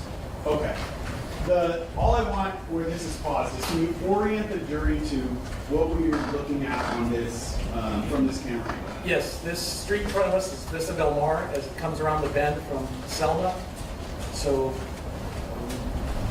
the street comes up and this is the bend that leads to El Centro on the far left. The building across the street is part of 1616 Vista Del Mar. They have the different angles viewed from Selma up through Vista Del Mar and then here on the bend on the way around. And this camera specifically, camera 2 from this location that we're looking at, it has coverage that overlaps with one of the cameras on 1616 Vista Del Mar, correct? Correct.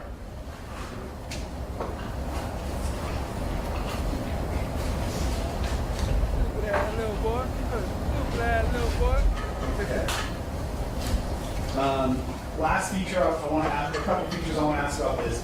This camera, did it only capture video or did it also capture audio? It also had audio. All right. There's like a bluish tinge to the video. Do you have any idea what that is?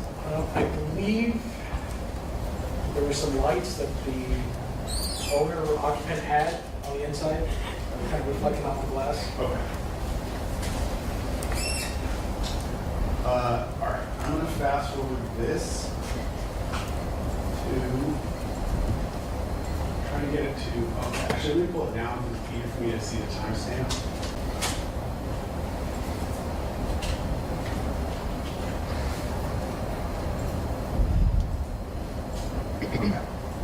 It started at 14:30 on the video player, and Your Honor, I believe with this video player, when it gets to the end of the clip, it will automatically start playing the next clip, which is 1A221716. If that makes sense. All right, I'm going to start playing from here.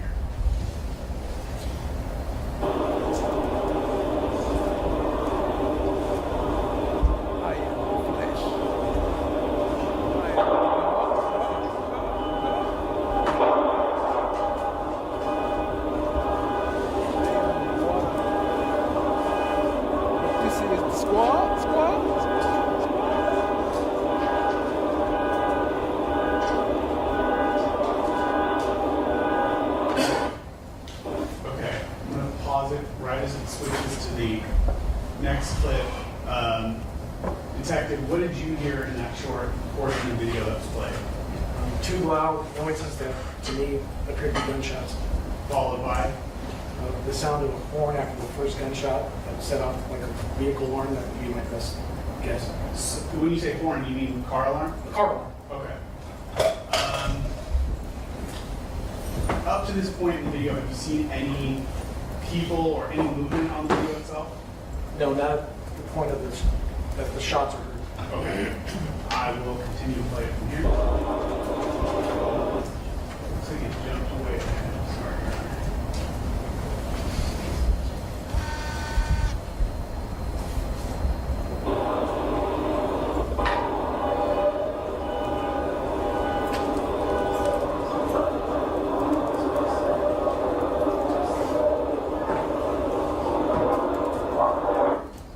Alright, Detective, I'm going to pause it.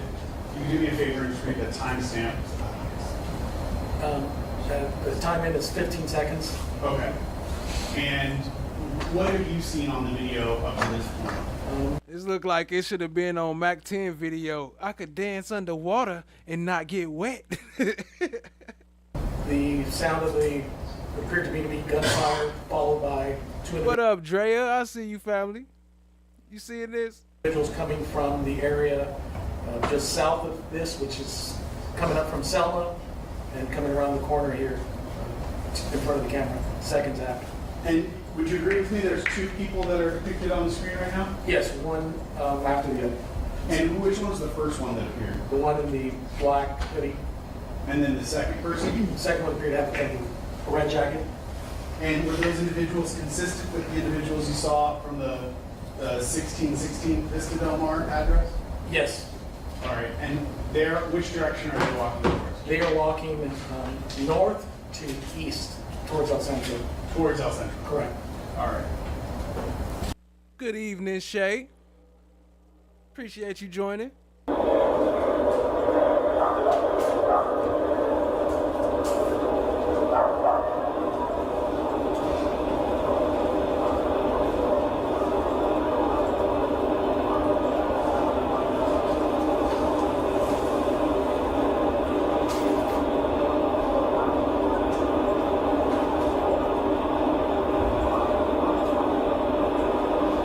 Dance underwater. Not get wet.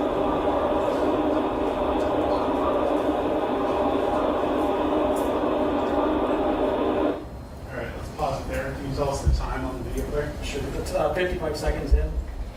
Okay, and that that last individual, or the individual that we see on the screen where it's paused here, can you describe that individual? Yes, it appears to be the last individual from the prior video off of Vista Del Mar. Individual wearing a blue jacket and a blue hat. Okay. And also walking towards which street? Again, he's walking northbound Vista Del Mar to eastbound Vista Del Mar towards El Centro. Okay. I'm going to read the second stipulation. Stipulation number 2, video surveillance from 6200 Hollywood Boulevard at a private residence.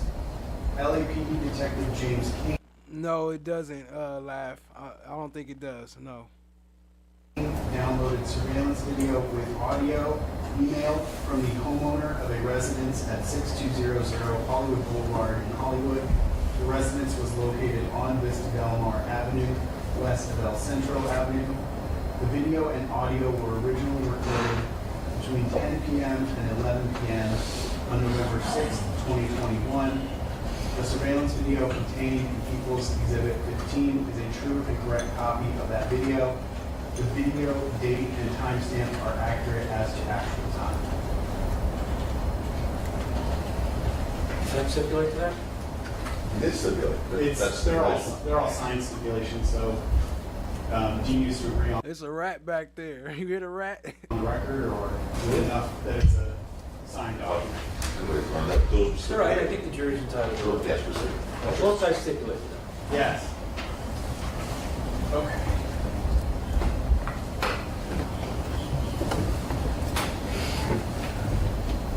gonna go back to People's 33. Now, so far, No one's still in the building. Shout out to no one. would you agree that those three individuals that we've been tracking have in general been following the red arrows starting at 1 and working their way towards number 3? Yes. All right.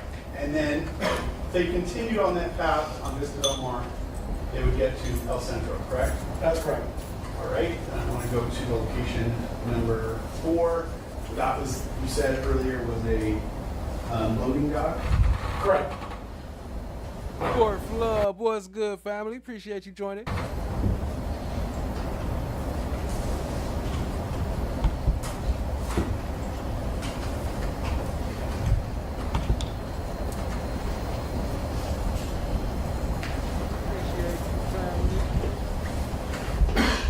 I'm going back to the folder in People's 15, Your Honor, labeled 6200 Hollywood Boulevard, in parentheses WNPM. I'm playing the video file that starts with .ext loading dock.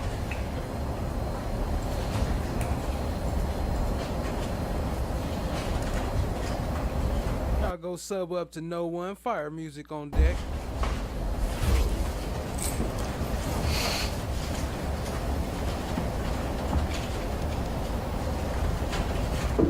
Detective, where's that pause on the timestamp? Can you see? 7 minutes, 24 seconds in. You can go back just a little.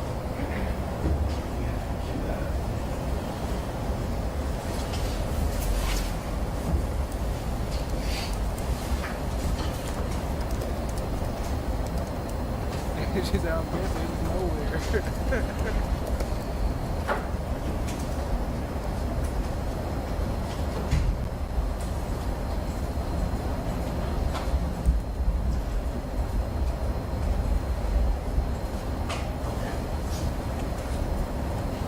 Would you read the timestamp for us? Yes, here on the lower left, it's 6 minutes, 39 seconds. Okay, on the video player, correct? Correct, on the video player here on the left corner. Okay. Can you orient the jury, as this is paused, what the features of the video are? Yes, so this is the loading dock, which is facing El Centro here, which is the main street in front of it. To the right is the street here where the pointer is. That's Vista Del Mar, where Vista Del Mar meets El Centro. So these individuals are coming in off of Vista Del Mar, walking northbound. The street up from this location is Hollywood Boulevard, which would be north. So we're looking at a kind of a southerly direction. They are walking northbound. Okay. And I will keep playing. I'll play, this is a short clip, I'll just play it from here.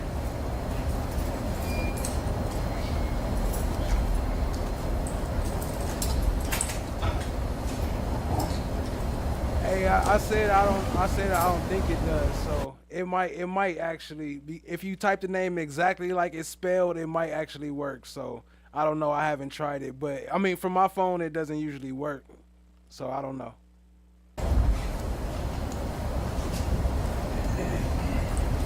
All right. Would you tell me the timestamp? Didn't he say it was like a super busy, crowded street this day? Wasn't it supposed to be a lot of people out there? It don't look that crowded for no Hollywood street. Where it's paused on the player? Yes, lower left corner, it's 6 minutes, 54 seconds. All right.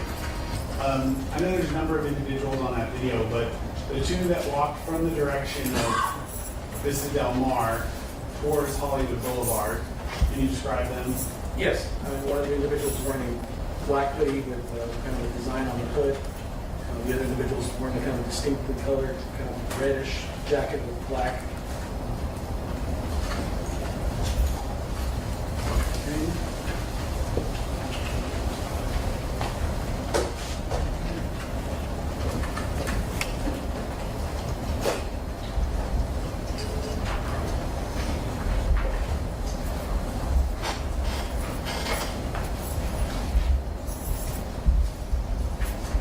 Let's start with the man that you described with the black hoodie.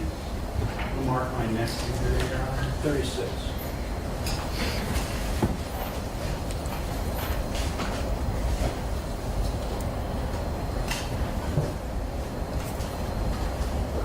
Ain't it crazy they all on the same table out there though?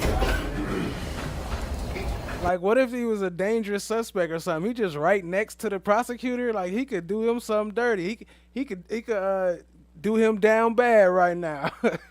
With two still images from the surveillance video, side by side.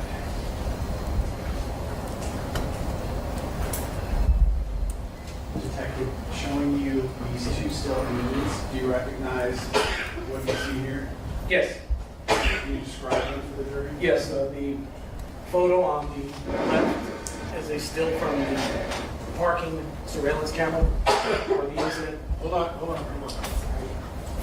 You have water? Yes, I do. You want a... I do.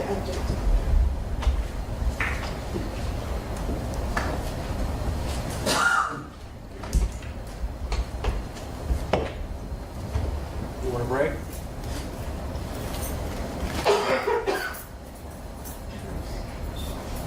Yeah, I'm okay. You think you're okay or you're okay? I'm okay. Don't sound okay. Maybe continue with the answer? Or we still want to... Fine. Okay, yeah, go ahead.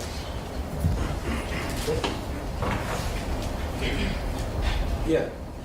Here's your number one. You're all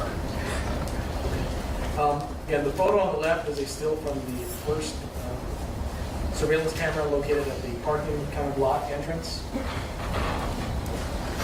And the second is still off the camera from the loading dock on El Centro. So one on Argyle, one on El Centro. Kind of the start and the end of where we kind of started capturing video, kind of the last point where we captured video. Okay. Vernicia, what up, family? I see you. Appreciate you joining. Make it a 2-page document. So I'll make this first page that we just talked about that I was referring to as 36. I'll make that 36A, and the second page will be 36B. With the court's permission? Yes. 36B, I would describe it for the record as similar to 36A. It's two still images from the surveillance video side by side.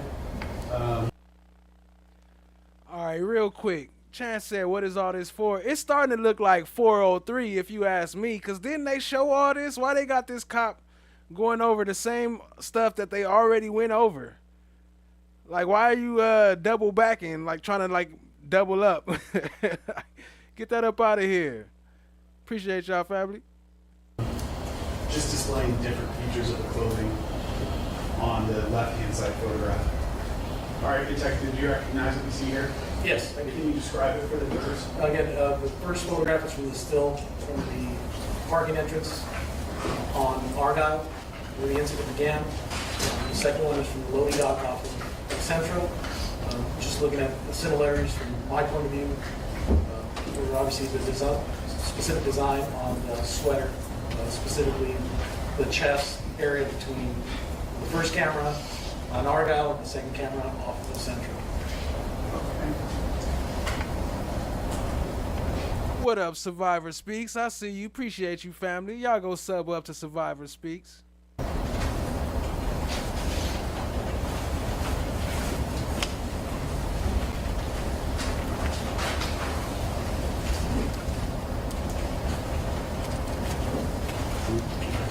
I'm going to mark two more exhibits, 37 and 38.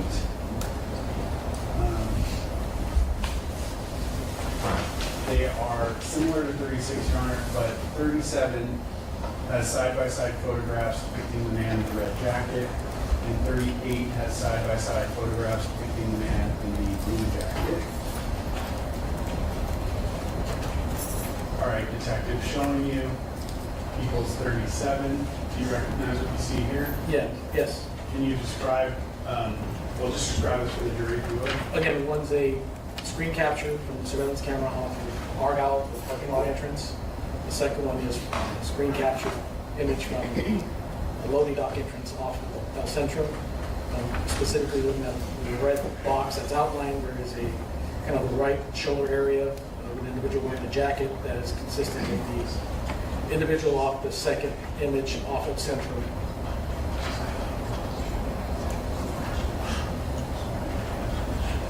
Okay. And lastly, equals 38. You recognize what you see there? Yes. And what's that? Again, one photograph is from the camera off the parking lot entrance off Argyle. The second screen capture is off of one of the cameras off Vista Del Mar. I believe this is right off the turn, headed towards El Centro. And specifically between both photographs, I can see that it's the same individual based on the hat, the clothing, a lot of similarities that would give me my opinion would be that it's the same individual. Tanisha, tell me he wasn't close enough to get caught down bad. You know that boy right up on him right now. He could get caught down bad.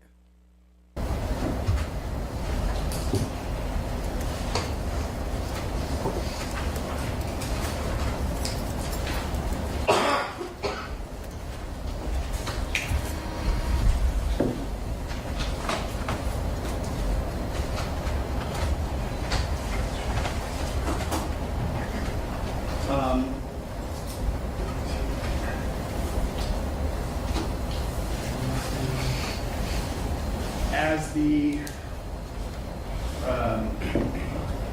detective assigned to this case, or as the handling detective, were you aware of when the defendant, the man seated at the counsel's table with the jacket on, was arrested in this case? Yes. What date was that? It was April 20th, 2022.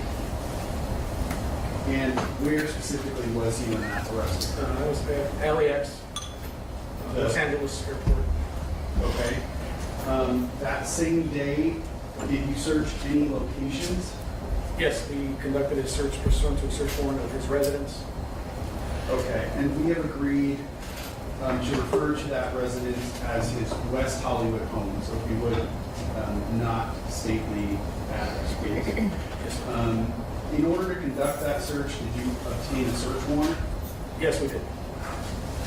And were you personally present when his West Hollywood home was searched on April 20th? Chance say they reaching out, ass boy. Yes, would it be fair to describe that house as a relatively large house? Yes. How, in general, was the search of that house conducted? It was conducted with a team of officers and detectives that assisted with the search, securing the location primarily first, and then going through each room and area systematically looking for specific items that we were searching for related to this case. And when you say there was a team of people, did you kind of split up the room so that one part of the team would search one room and another part would search another room? Correct. When anything of significance was located, what would be your involvement in that? I was called over and the item was pointed out, and I was given information as far as what condition it was in and where it was originally seen. During the search of his residence, were you alerted to multiple firearm-related items that were found in his house? Yes, including things we were looking for and other things that we weren't, but anything substantial that they wanted me to look at, I went there and looked at. It wasn't necessarily everything that we seized. But would it have been everything firearm-related? Yes. And if you can narrow it down to one room in the house, what room was the firearm-related evidence observed in? It was out of what I would kind of describe as the master bedroom of the house belonging to Mr. Myers. Okay. Did you observe any firearm-related evidence in any other rooms in the house? No. Let's start with the actual firearms. Did you observe any actual guns in his house? Yes. How many? 3. And if you can describe for the jury, how can you distinguish between the three of them or describe them each in a unique way? Yes. One I would describe as a rifle, another as a shotgun, another as a handgun.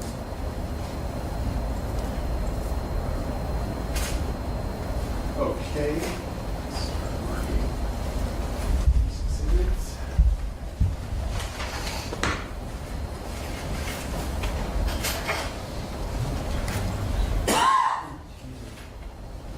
Hey, you know, that's funny you bring her up, YP Com Chick. You know, I got this, part of this, how am I gonna explain? All right, so part of the streaming deck that's connected to this, it shows me like all the viewers that's viewed my videos over all time, right? And so it adds up each of the names. And do you know there is 1, 2, 3, 4, 5, 6, 7, 8, 9, 10, 11, 12, 13 different Veras. 13 different Vera accounts. Crazy.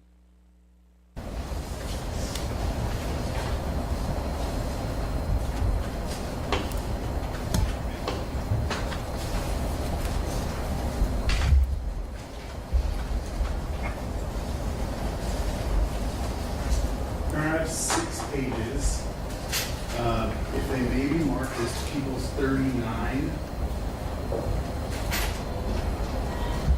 A through F.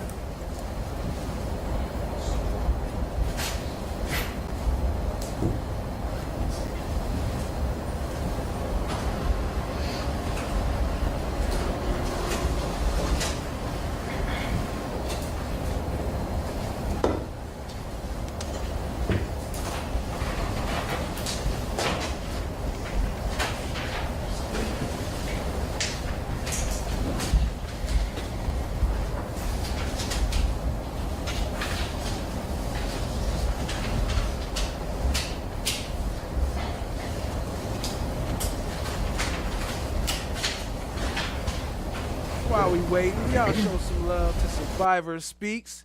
Dropping a 10 bomb in the house. Appreciate the love, family. Appreciate the support. Y'all show some love to Survivor Speaks. Drop some pink hearts with the bow on it. And drop some SS and drop some umbrellas. Show her some love. Let me drop a bomb for you. Appreciate you, family.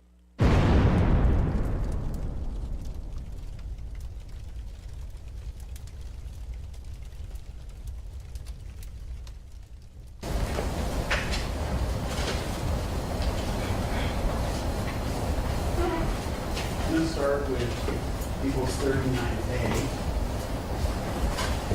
Do you recognize the area that's depicted in this photograph? Yes, I do. And what would this be? That is the angle of the master bedroom facing the bed. Okay.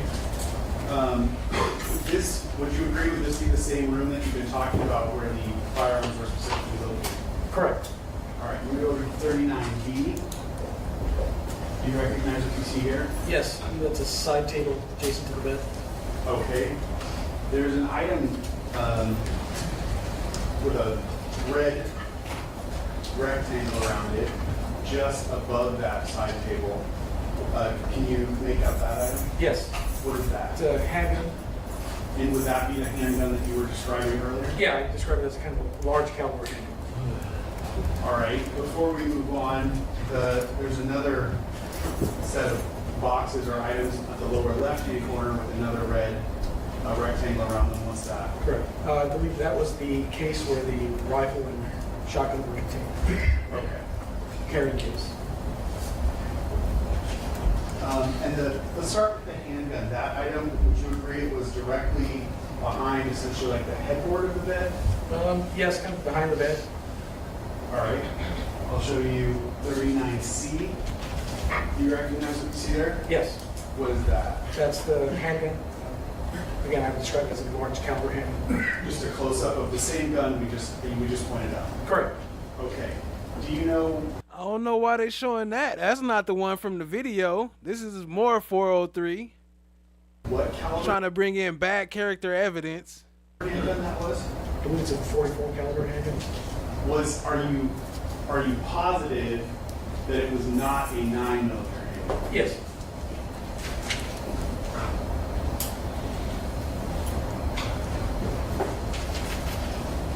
heavy rugs on deck. Did you inspect the gun? Yo, they gotta be scrape free though. We don't want the scrapes. They gotta be scrape free. I saw it where it was, and as the detectives that found it located it came to me. I don't recall picking it up and handling it myself. Did you inspect it enough to determine whether or not it was a real gun? Yes. Was it a real gun? Yes. Do you know whether or not it was loaded? I do not know. Is that a revolver or a semi-automatic? That's a semi-automatic. And is there a magazine for that handgun? Yes. Is it loaded? Is it shoved up inside of the grip? From this angle, it looks like there is a magazine seated in the weapon. Okay. All right. I'm going to move back over to People's 39D and focus on the items at the bottom left-hand corner. And for that, I'm going to display People's 39D. You recognize what you see there? Yes. Just a better angle of those same outside boxes, correct? Correct. Okay. Go to 39E. What do you see there? Yes, that's where you see the one case that's been opened. You can see inside, I believe that is the rifle. And when you see that item, it's closer to the bottom of the page because there's two boxes here, correct? Correct, there's two boxes. So I'm looking at the lower box here, specifically, it's kind of cracked open and you can see the inside. And I can see the bottom end of what I believe is the rifle. And hold on real quick. Let me put some respect on that 10. She said that's for $10 for Relli's chewed up ass. for a cushion for Relli's chewed up ass. Appreciate you, family. And did you inspect that gun close enough to know if it was a real gun or a fake gun? Correct, yes. And what was it? It's a real gun. And does that gun fire 9mm ammunition? It does not. Okay. And then lastly, 39F. Do you recognize what you see there? Yes, here on the right.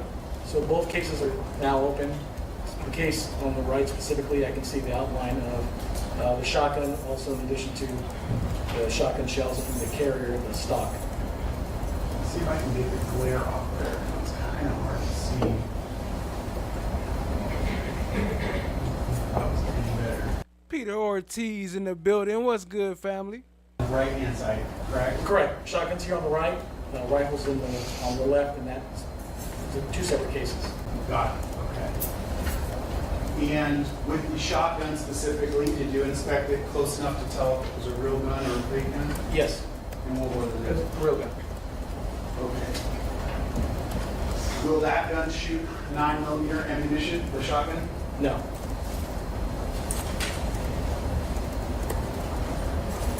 Did you collect any of those guns? No. Why not? They weren't part of what we were looking for pursuant to the search warrant. And was that specifically 9mm caliber handgun? 9mm caliber weapons or the evidence of possession, purchase, anything related to a 9mm, specifically 9mm handgun. Okay. Those three guns in that location, would that be where they were when you first observed them? Yes. In close proximity to the bed in the master bedroom? Yes.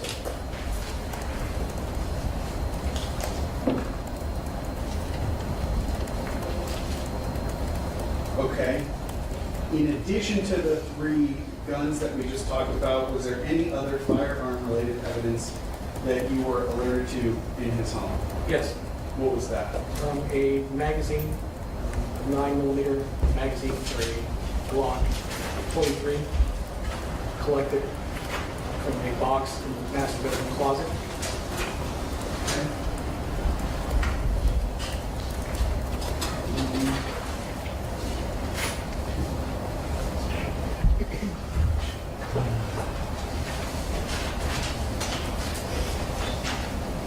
Now I'm going to mark two more photos.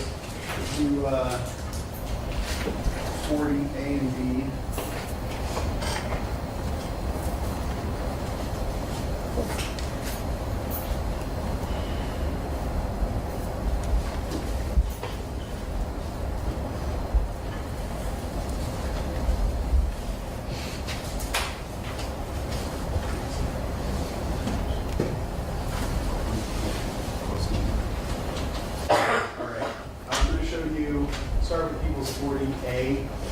Do you recognize what you see there? Yes.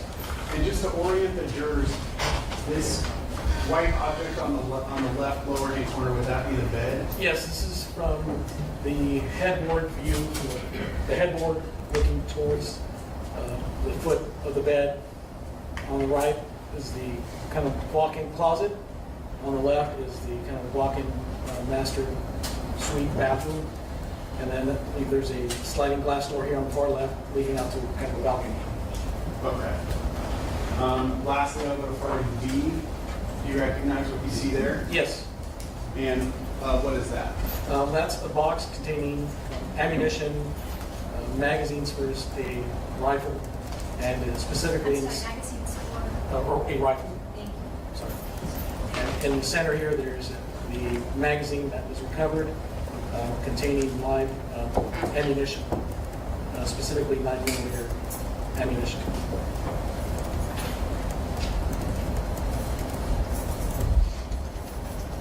In that photograph, underneath the magazines, it looks like there are a number of boxes. What are those boxes? The boxes underneath are ammunition, I believe, that was consistent with the rifle that was in one of the cases. Were any of those boxes consistent with 9mm ammunition? No. So why are you showing it? Magazine was for a 9mm handgun, correct? Correct. A smaller one? Yes, I believe it's a Glock 43.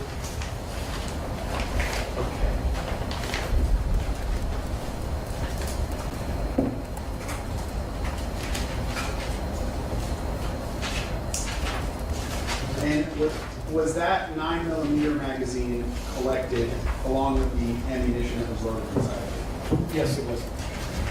I have two envelopes here, Your Honor. In agreement with the defense, they are inner envelopes that were taken out of a larger outer envelope.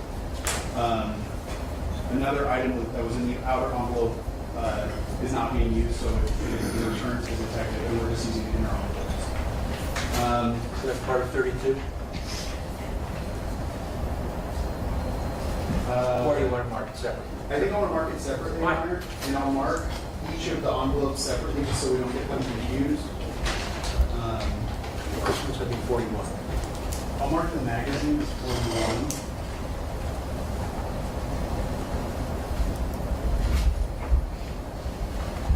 And I'll mark the ammunition as 42.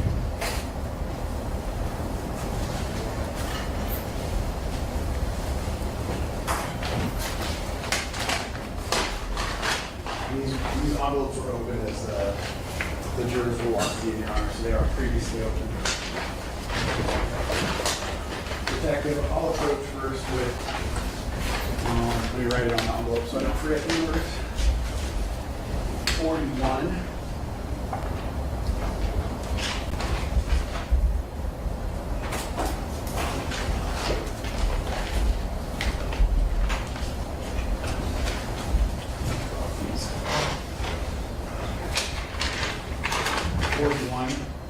Do you recognize that object? Yes.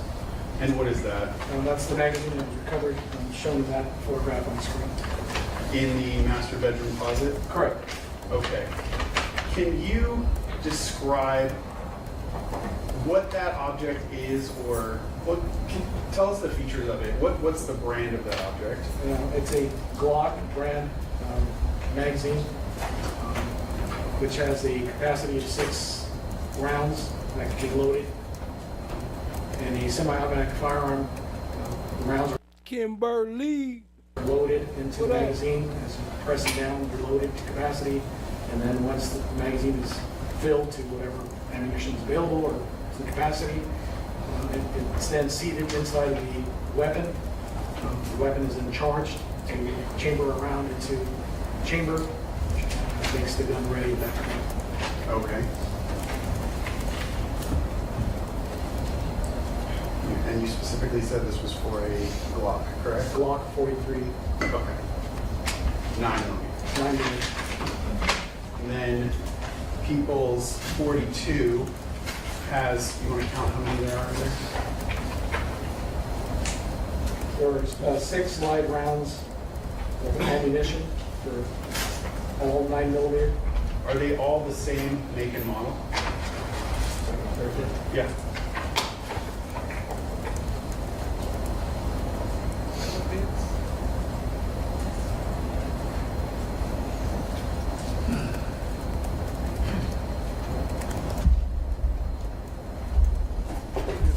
Yes. And what caliber are they? 9mm. And what's the brand? SIG Luger. SIG, S-I-G, Luger, L-U-G-E-R. Okay. I'll put one of these on the screen.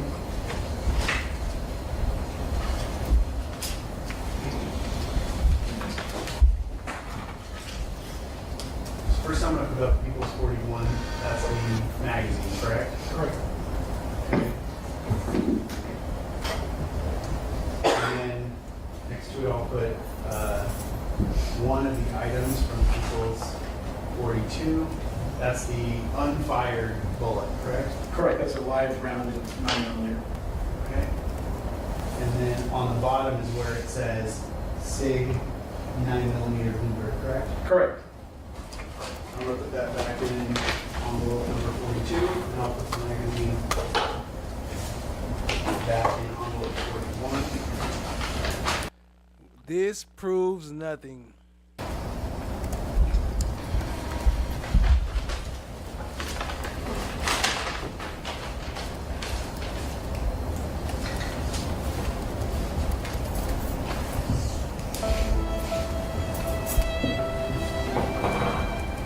OG knuckle scrapes. This one's for you, family. Did you observe any guns in the defendant's home which would accept or utilize the magazine from Marcus People's 41? No. None that I found, none that were pointed out to me or identified by anybody else on the search team. In your experience owning firearms, specifically with semi-automatic firearms, is it common that if you own a gun, you may possess multiple magazines for that firearm? Yes. My experience, anytime I purchased a gun, semi-automatic specifically, it's come with more than just one magazine.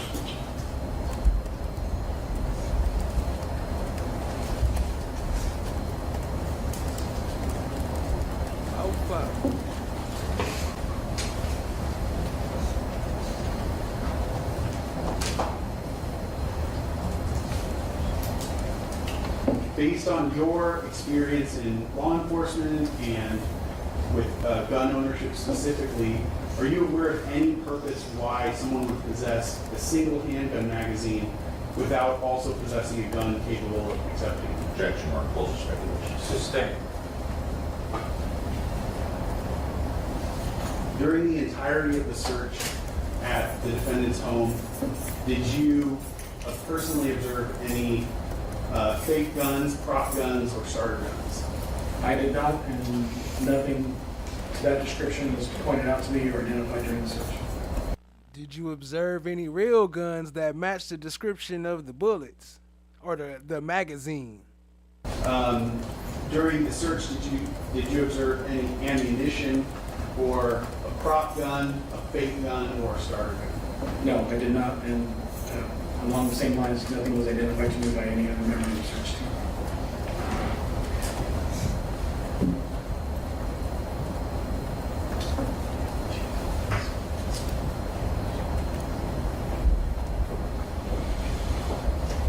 A responsible location for the ammo.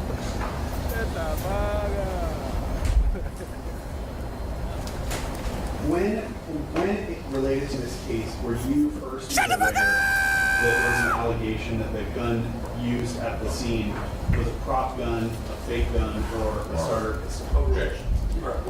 Hold on. He was made aware. Yo, shout out to Jazzy T. She's a great moderator, helped me a lot behind the scenes. Y'all might not see it a lot, but always helping me. Appreciate you, family. If y'all want to support Jazzy T, here's her Cash App. Y'all can show her some love. Appreciate y'all, family. Overall. You can answer it. Detective. So when related to this investigation was the first time that you were made aware the allegation that the gun used at the scene was a prop gun, a fake gun, or a starter pistol? I believe it was last Monday, which was the 20, I have to look at my calendar. But it was Monday when I think you called to let me know, and I was made aware that that was. Any of the moderators, you know, y'all help me out a lot, so feel free to drop y'all Cash App or links or whatever you got. Appreciate y'all, family. Okay, when you say the Monday, would it have been around when jury selection started in this case, or was there already evidence being presented? That was when, right during jury selection. Okay, around the 20th, would that sound about right to you? Yes. Of January? Right. And we're talking about 2025? 2025. All right. I don't have anything else on here. This would probably be a good time to take a break. All right, folks, the clock has been adjusted, so the clock is now accurate. So let's break until 5 minutes to 3, at which time we will resume. Please don't discuss the case amongst yourselves.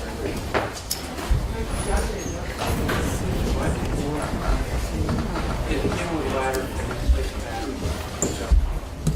battery.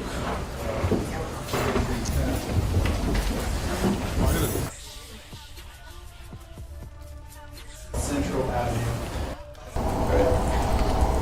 Do you, sir, All right, before we go into in 2021, did you, along with Ms. Parker, make money in prostitution? No. You get fucked up. You know that, don't you? What you mean? You get fucked up. You know that, don't you, right? No. See what I'm saying? I'm saying you know that. You know you get fucked up, don't you? I don't remember no. Well, I don't remember no. I don't know. All right, Assuming your entire career in the music business is now no longer. Rapper's been under investigation by the LAPD for a shooting that happened here in. Well, family, as we know, this case is not going very well for the prosecution. All the witnesses is horrible. All the evidence is missing. They don't have nothing out there to show that they've been doing any type of their work. Just a bunch of YouTube and Instagram detectives again. I don't know. I guess they don't got to do no work, no real work no more. Just a bunch of blue blobbity blobbity blue blah. But yeah, we about to get into the last little portion of the day. Appreciate y'all being here, family. I mean, of yesterday. This is actually the stream from yesterday for those who ain't tapped in. They didn't have no court today, so no live court. So we had to tap in. But appreciate y'all, family. I didn't go live yesterday. I didn't really see all of this. I saw some of it, as I said, on Queen Slime. Y'all go sub up, show some love to Cat Knot Williams. And we about to get into it, family. Appreciate y'all.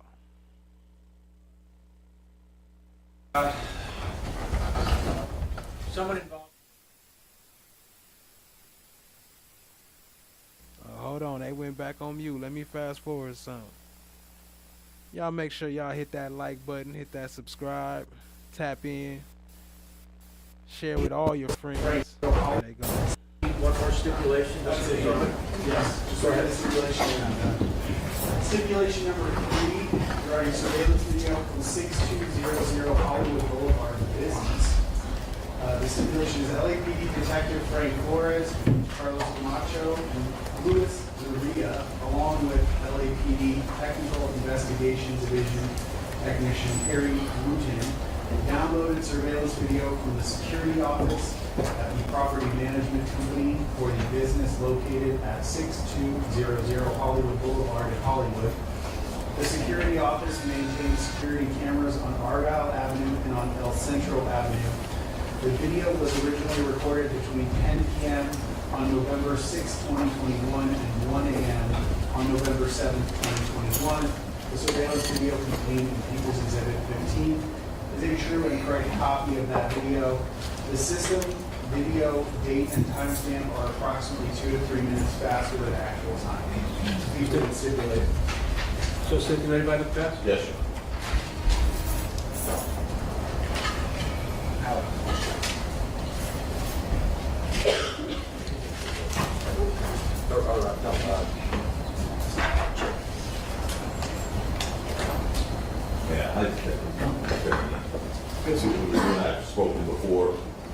Yes, Candidates. we have. On the witness stand.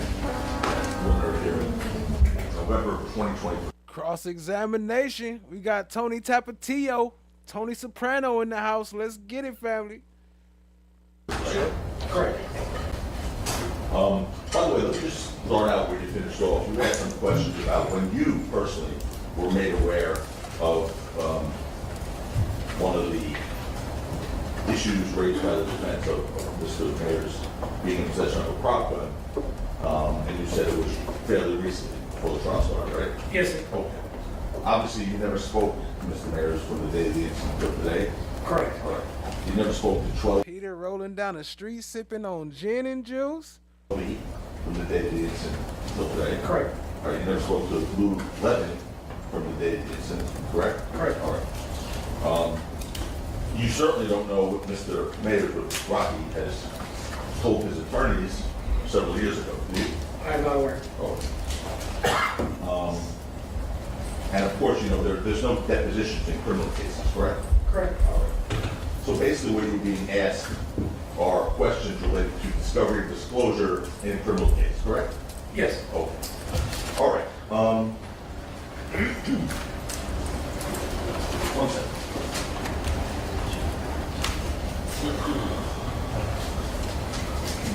All right, sir.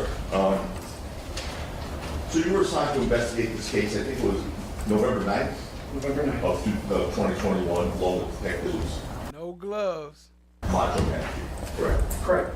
And you've been sitting here in court every day at the trial watching every witness? For the most part, yes. For the most part, yeah. And as the detective assigned to this case, you're familiar with all the police reports generated in connection with this case? Yes. And because police reports are relied on at hearings and trials like this one, as a case detective, you want to ensure that those reports are as complete and accurate as possible, right? Yes, I mean, they are a summary of the information gathered, but there are other parts of the information that's gathered to go along with that, recordings, interviews, stuff like that, but it's a summary. Sure. But you want that summary to be as accurate as possible, right? Yes, sir. Yes.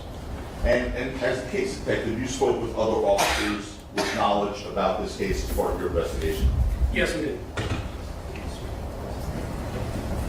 And obviously, as a case Your Relli rugs, they selling out. detective, it's your job to look for all relevant information.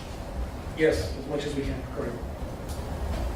For example, you reviewed and retrieved the video recordings pertaining to this incident. Correct, we Some did. of which we talked about and just seen, correct? Yes, sir. All right. 1616 Vista Del Mar is one, right? Yes. 6200 Hollywood Boulevard? Yes. Hollywood Boulevard is another? Yes, sir. Correct. All right. And you retrieved the Vista Del How Mar much is the shipping? video on November 9th, 2021. That's correct. Okay, and the Hollywood Boulevard video, I think it was a few weeks later, November 18th, I believe that is correct. Now, on November 8th, 2021, law enforcement received 2 9mm Luger shell casings from Mr. Efron. Correct, per the initial crime report, yes. Yes. And those shell casings were submitted to the fingerprint analysis lab about 2 weeks later on November 21st, 2020. I believe that's when they were tested, yes. You're familiar that the fingerprints can typically be left behind on bullets when they're touched and loaded in a firearm, right? There is always a possibility anything that's touched can leave a fingerprint trace behind.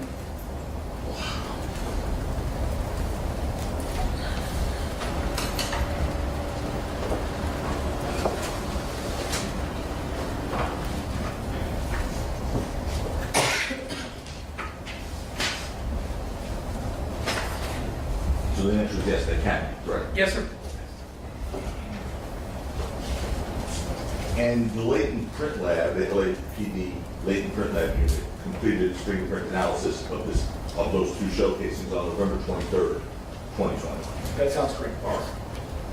And after examining the casings provided by Mr. Efron, law enforcement lifted exactly 0 fingerprints off them. correct? That's correct, 0 prints were lifted. So there were no fingerprints of anyone on those shell cases. That's correct.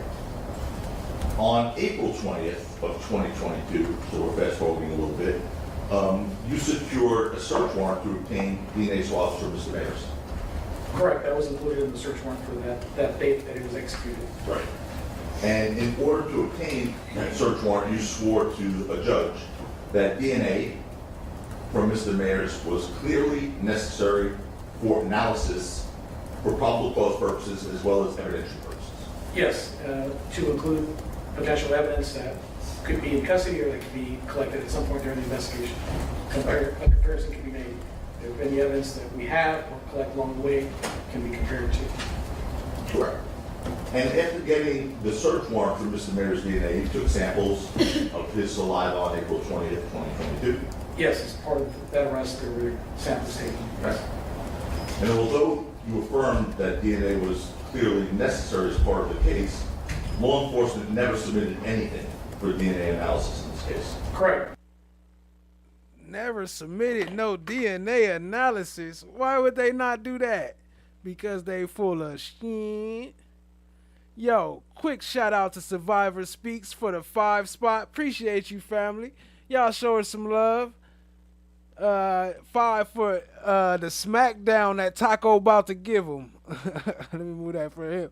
The smackdown that Taco about to give him. All right. Y'all show Survivor Speaks some love. Drop some SS and all that good stuff. Drop some pink hearts with the bow on it and all that. Appreciate y'all, family. Show her some love. Let me see. We're going to do the 5 on it for this one.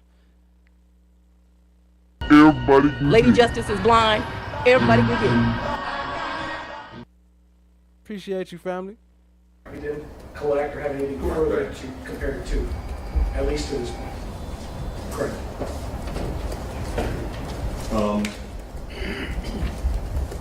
The alleged altercation between Mr. Efron and Mr. Mayers took place on November 6, 2021, around 10:17 p.m. Yes, sir. In particular, Mr. Efron claimed he was shot at the corner of Vista Del Mar and Selma Avenue. Yes, in that area. And according to the video footage obtained by you from 1616 Vista Del Mar, the physical altercation lasted about 25 seconds. That whole thing. Roughly. Lacey Ann in the building. What's good? I see you, family. Appreciate you joining. Based on your knowledge from the investigation and your review of the videos in this case, after leaving the scene of the altercation at around 10:17, Mr. Efron initially claimed he returned to the scene at around 11:09 p.m. We object as to vague as to what he's talking about when Mr. Efron leaves. Vague. Then on accuracy, 11:09. We have a minute. Yes, sir. I'm not sure about the exact time, but I think he roughly said within an hour of the incident.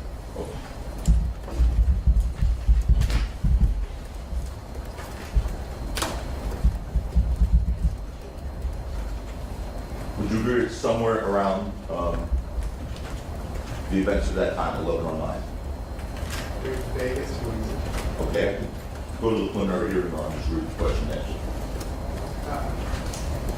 Object to proper impeachment. I'm trying not to be I don't see it as being impeachment. Why don't you tell him, just clarify what it was that... Mr. Efron told you 52 minutes more later, he came back to the scene, correct? I don't recall him saying the exact time, but I do recall him saying roughly within an hour after the initial incident. And you got that from watching the videos, correct? On first review, yes, that's what I believe was consistent. And I understand your testimony is... Lacey Ann, I don't think they actually would have had probable cause to test Relli clothes. Because it wouldn't really be no reason to, but they shouldn't have accepted them bullets from him either, though. Now changed to say you don't think it's him, but initially, you certainly thought that person we saw was him. Yes. At 11:09, right? Yes, that was my belief. Okay. And To you, at least, that was Mr. Efron in the videos. That was my belief because it was consistent with the time frame that he provided. Right, it was consistent with what Mr. Efron told law enforcement. Correct, within the hour estimate. Okay. And that person, whoever that person was, Mr. Efron initially said it was him, you believe it was him initially, leaves the scene at 11:11 p.m., 2 minutes later. Roughly. The first part of this question seems a facts, not evidence. No, it's not in evidence. All right, stop, read the question back to you.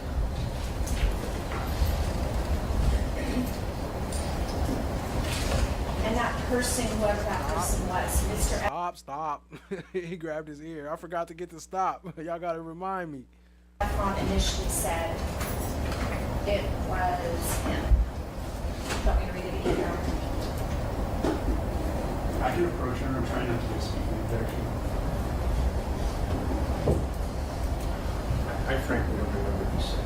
You aren't so comfortable. I'm not really now, I'm not trying to mislead, but I'm just saying initially he said it was him. That's what my question was. I know now it's changed. Well, Mr. Efron in a second.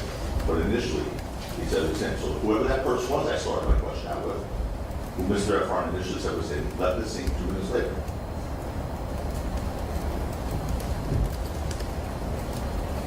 I don't know if it's evidence or not. I can't remember every single. You just said it. I would change the objection to being argumentative. If he wants to ask, did that person leave within 2 minutes, I have no problem with that. But we don't need the argumentative part at the beginning of that question. You're wrong, I'm not. Hold on a second, I can do this easy. Did Mr. Efron initially say that that was him? I don't recall if he used those words exactly. I believe he made a comment that may have indicated that, but. Well, for instance, you were here when he testified at this trial? Correct. Do you remember when he said at this trial from the jury that he was sure that that was him? Yes. Okay. So, just a week ago, or a few days ago, Mr. Efron said that was him, correct? Correct. So whoever that person was, that person that Mr. Efron swore it was him to this jury initially, left 2 minutes later. Roughly within 2 minutes, that person left. Okay. Objection to the prompt, as phrased? Yes. And big shout out to Cha Diggy dropping another 10 bomb on the spot. Hold on, let me move this, put some respect on you. Dropping the 10 spot for Relli rug payment. One of 1130. Pimp down. Man down. 1130. Pimp in distress. Drop a bomb for you. Appreciate you, family. Y'all show Cha Diggy some love. Drop some blue hearts and some umbrellas and all that good stuff. Appreciate the support, family. Definitely.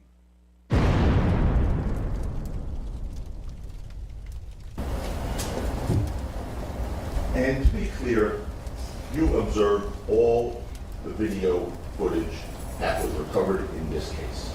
Yes. So if that is not, the new position is not Mr. Efron, at least you don't think it's Mr. Efron. Based on your testimony today, you have absolutely no video showing Mr. Efron ever returning to the scene, correct? Correct.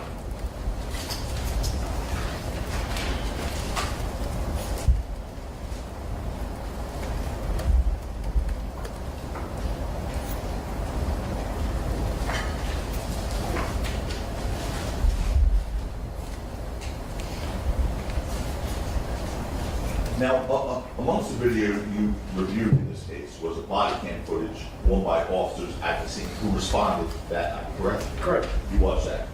Yes. Okay. Yes.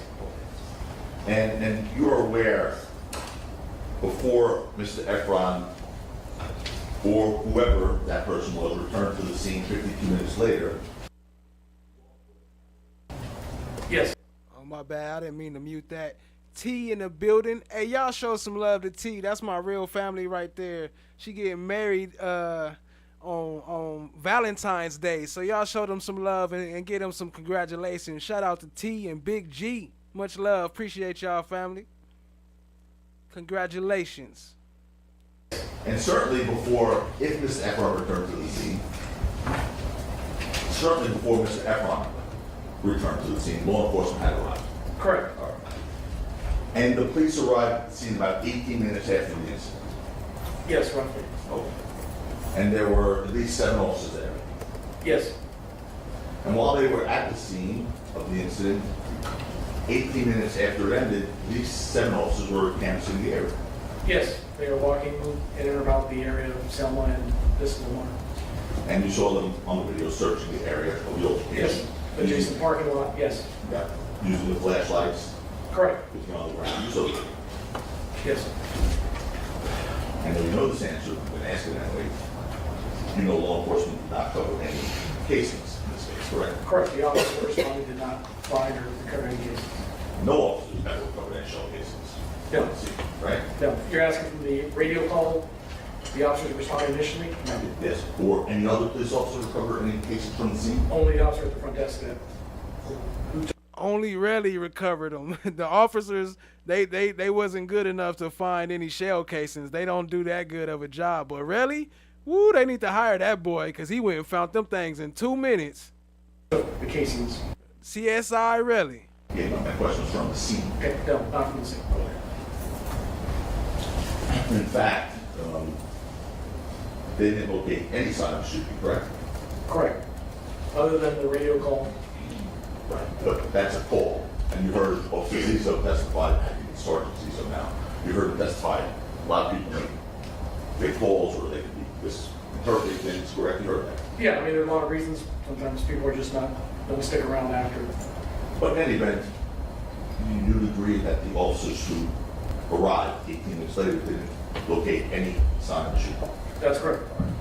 And despite that, as shown on the video, after the police left and Mr. Efron returned to the scene, he supposedly located the shell casings by himself without a flashlight within minutes. I believe he said he used the light on his phone and he located him. Within minutes. Yes. That's right, 5 on it, Tack Clouds. And speaking of 5 on it, show some more love to Survivor Speaks for dropping 5 for Relli Night. Appreciate you, family. Y'all show some love to Survivor Speaks. Appreciate the love. Dropping another 5 on it. You know what it is.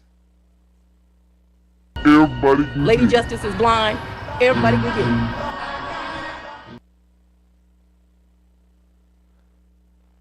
Appreciate you, family. Y'all show her some love. You were in this courtroom when Mr. Efron testified that this individual named 12E had a knife during this incident, right? Yes. And you're familiar with a summary investigative report related to this case dated August 5th, 2022, sir? Yes? Yes, I am.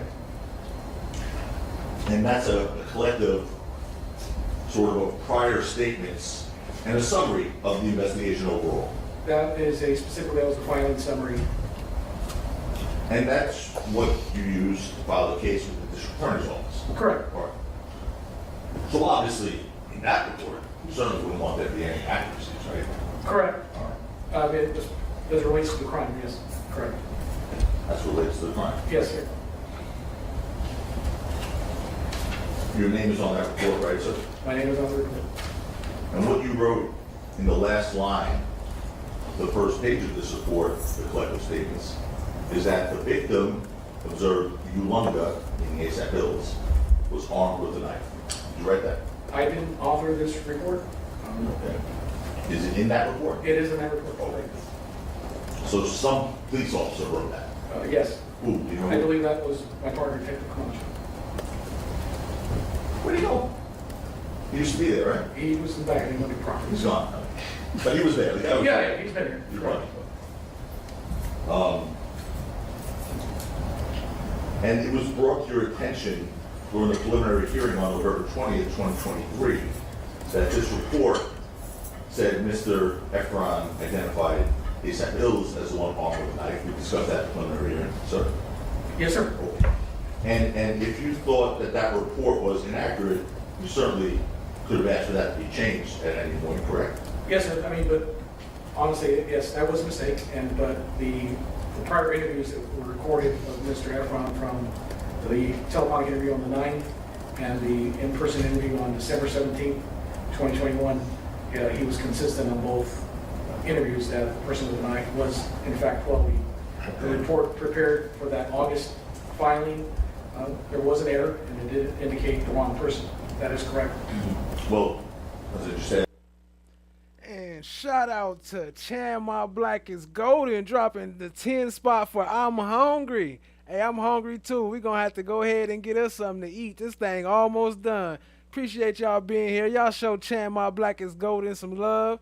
Drop some witch emojis if they got one, or some bombs, some fire, some umbrellas, some CMBs, whatever you got. Show her some love or just say thank you. Appreciate you, family. Let me drop a bomb. We almost up out of here, family. Much love. Y'all hit the like, hit the subscribe, tap in. Let's get it. Yes, if you thought that report was inaccurate, you could have asked that be changed, correct? Yes. And you never did? No, I mean, I answered your question. I mean, the record, I think, believe, captured through the interviews is clear what Mr. Efron said versus what our mistake was. No, it's not my question. Did you change your report? No, we did not generate another report to correct it. Correct. So, you were here obviously last Tuesday, January 28th, when Mr. Efron testified on the record that he saw a knife being held after Rocky put the alleged gun away, correct? Correct. All right.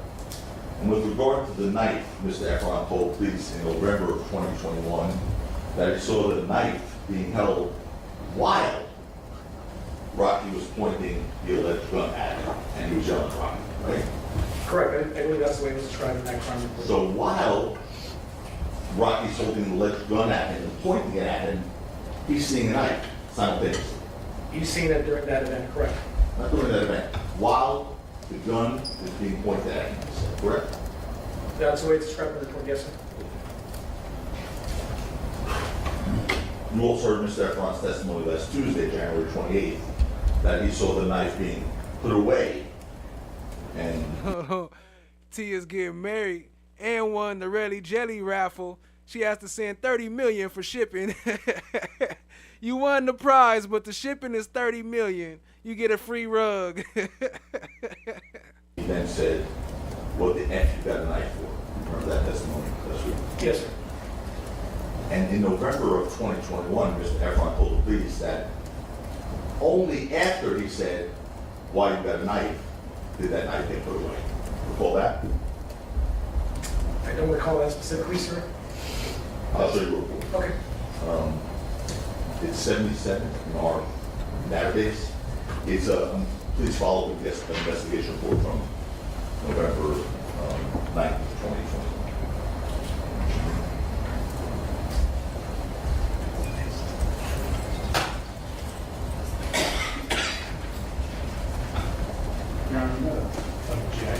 Sustained. The objection sustained. Object to this lady being up there with COVID, coughing all on the stand. That's improper. This is not the proper person to either refute or confirm what Relli Efron told some other officer. So the objection. CSI Relli. One second. CSI Relli.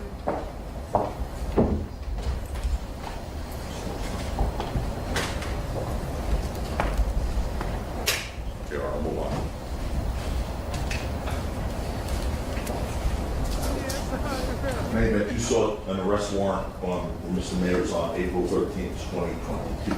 Correct, that's the date it was signed. And to be clear, law enforcement received Mr. Efron's complaint 5 months earlier, November 8th, 2021. When we received it, it would have been the 9th. It was, the initial report was taken on the 8th, correct? The 8th or the 9th, whatever, 9th of November 2021. You guys, PD, like the station house guy, November 8th, right? Correct. Get some bread for your Relli jelly. That same day, law enforcement received November 8th, 2 9mm Luger casings from Mr. Efron. Correct. The next day, you along with Detectives Camacho and Henry spoke to Mr. Efron again at length. Yes, telephonic interview. By the way, that same day, November 9th, Mr. Efron told you he decided not to become involved in Rocky's music business any longer. You know what I'm saying that? I believe the statement's left. And also on November. Channel is temporarily demonetized. Only able to accept Cash Apps or PayPal. The link is at the top. Appreciate y'all support, family. 9, 2021, law enforcement received video. Temporarily, that is. Surveillance video pertaining to the incident from 1616 East Del Mar. Correct.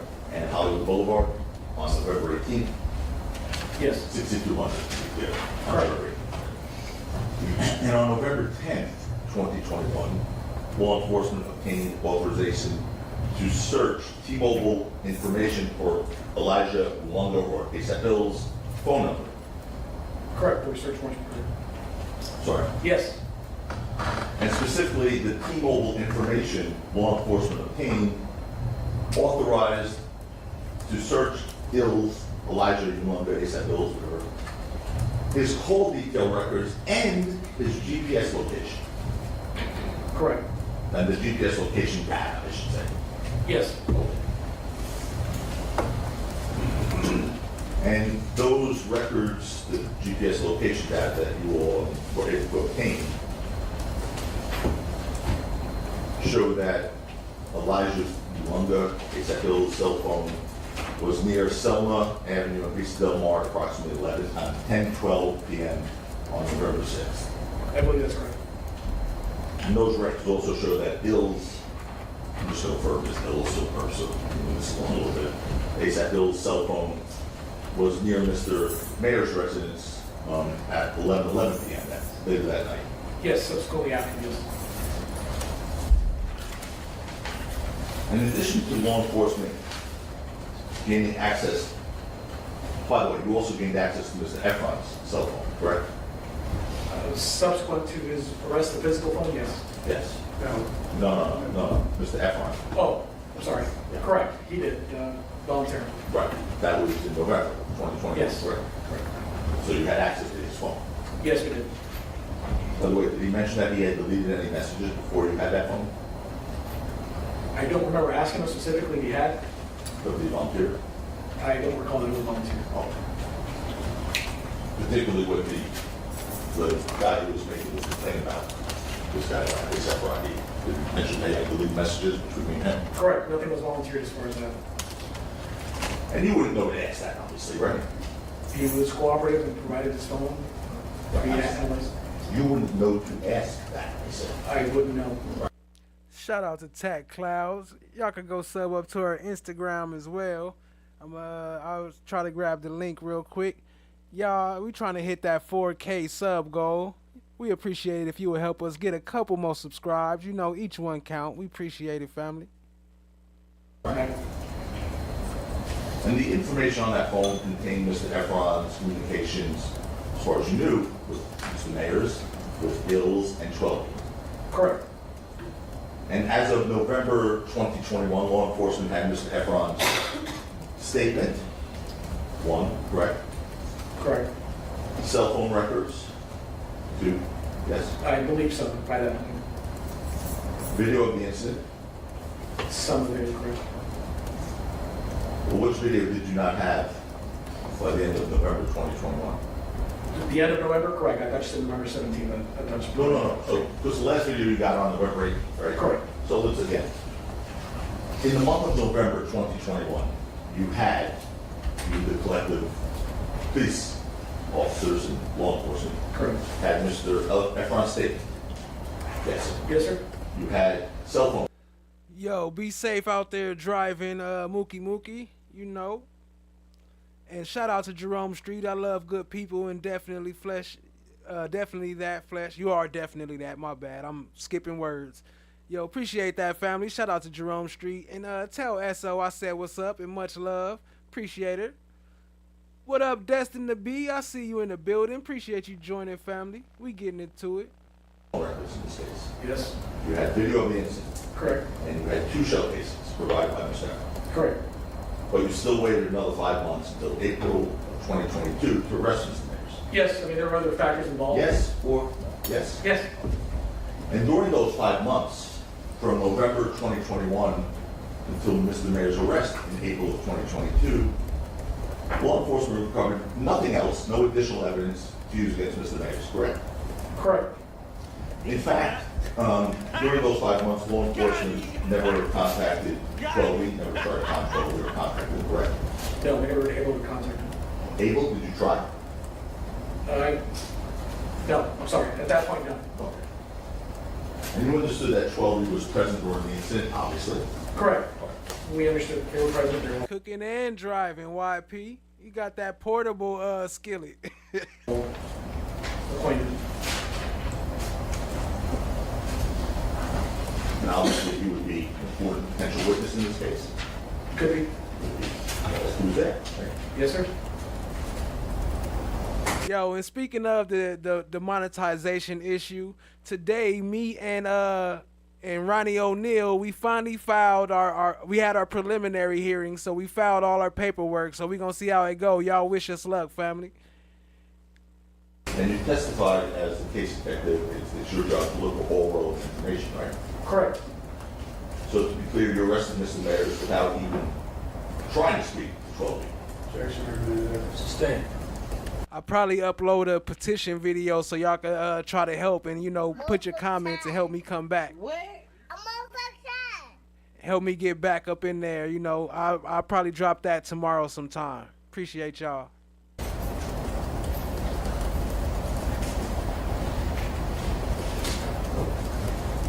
Let's now move over to the house search that you conducted, okay? So this was on April 21st, you conducted the extensive search of Mr.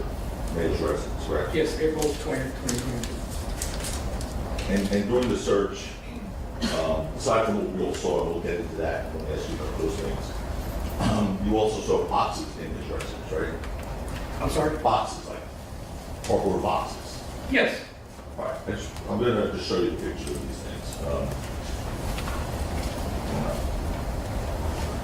Nora, I guess we'll identify them as we go through the new exhibit to each one.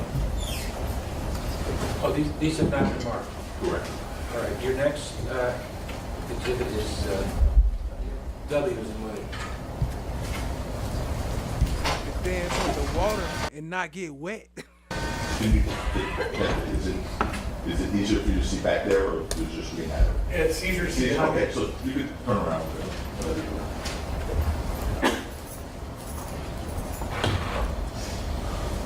This is W, York? Yes, W. Okay. That's one of the photos you see. Things packed in cardboard boxes there. Correct. Did you learn whether or not Mr. Mayers was in the process of removal at this point? I was not aware that he was in the process. How about the next one is? Two, family. That will be defense. X, as an X-ray.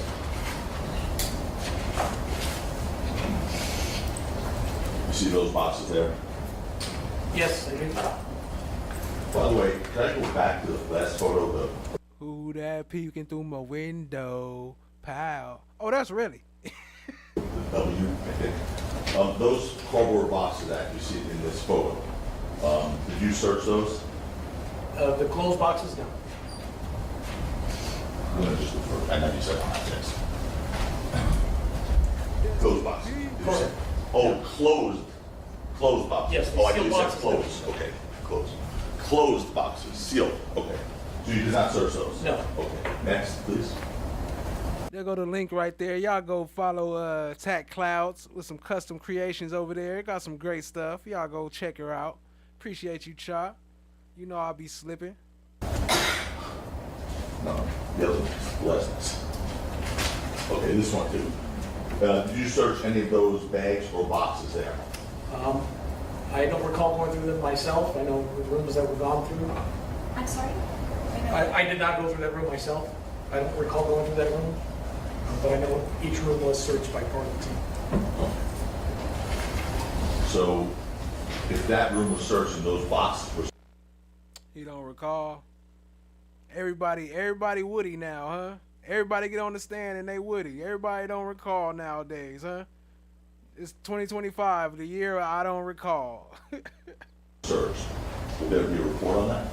If there was anything, again, found relative to the investigation, items that were highlighted that were moved to, yes. Well, you agree that those sealed boxes obviously weren't searched, correct? Correct. All right. The next one, please, which will be defense Why as in young? Why is it young?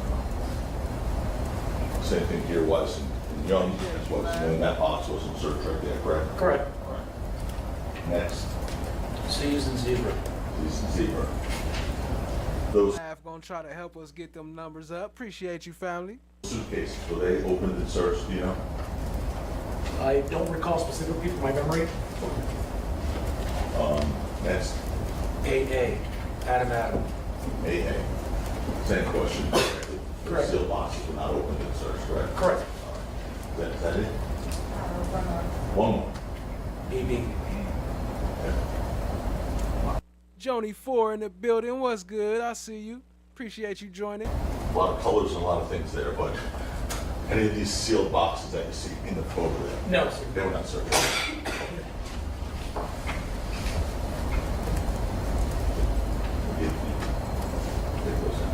Hit the like to receive a limited edition Relli CSI kit. Includes 2 9mm shell casings, 3 XS small aids, Band-Aids. I was thinking about the XS extra small size Band-Aids, a Dunkin' Donuts bag, and a magnifying glass. Free shipping for the next 180 seconds. $89 shipping after the 180 seconds, so y'all better move fast. And during the search, law enforcement did not recover a 9mm firearm, correct? That's correct. You did recover a 9mm, Glock 9mm magazine, That's correct. and it was full, correct? Yes, it was to capacity, 6 Right. rounds. Did you ever take the prints off of that magazine? No. Never printed that magazine? No. You were capable of doing that, correct? Yes, sir. Since it came from his bedroom, I didn't have it processed. Okay. And there were 6 Sig Luger 9mm cartridges, right? In the magazine? Yeah, Yes. in the magazine, right? The 9mm cartridges were not loose or anything, they're No. inside that magazine. And that 9mm magazine, those 6 cartridges in the box, they were found in the box containing other magazines and other cartridges that were not 9mm. That's correct.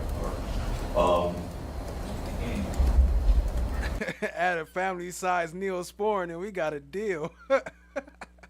How about some Diddy baby oil?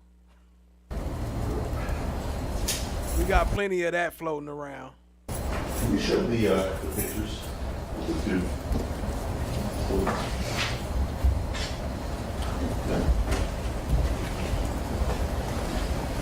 So what I'm going to do next, I'm just going to show you real quickly something the jury's already seen, but you may have seen it too then.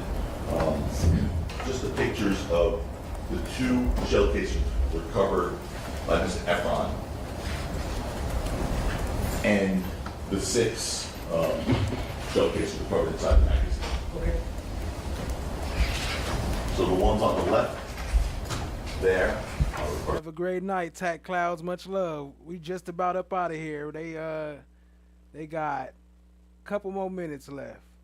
Wait, hold on. That looked kind of longer than I thought. Hold on. Oh, okay. Yeah, it's some time left. Hold on. It's a little longer than I thought. We got a minute, family.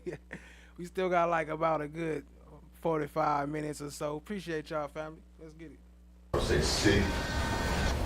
This is the defense exhibit? It is, right? Okay, this is going to be CC, Charlie. Okay, CC.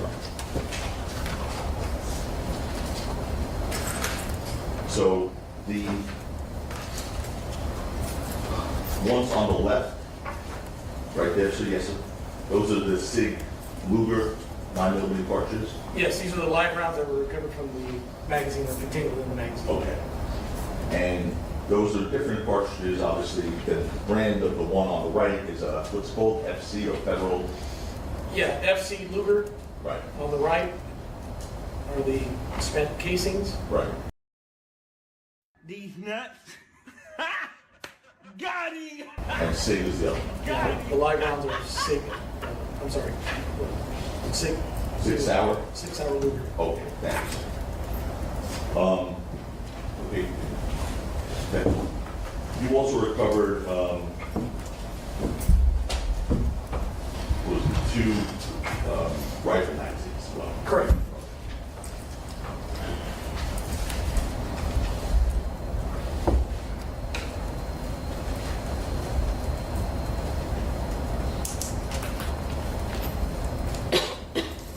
As part of your investigation, you learned that Mr. Mayers was licensed to possess firearms.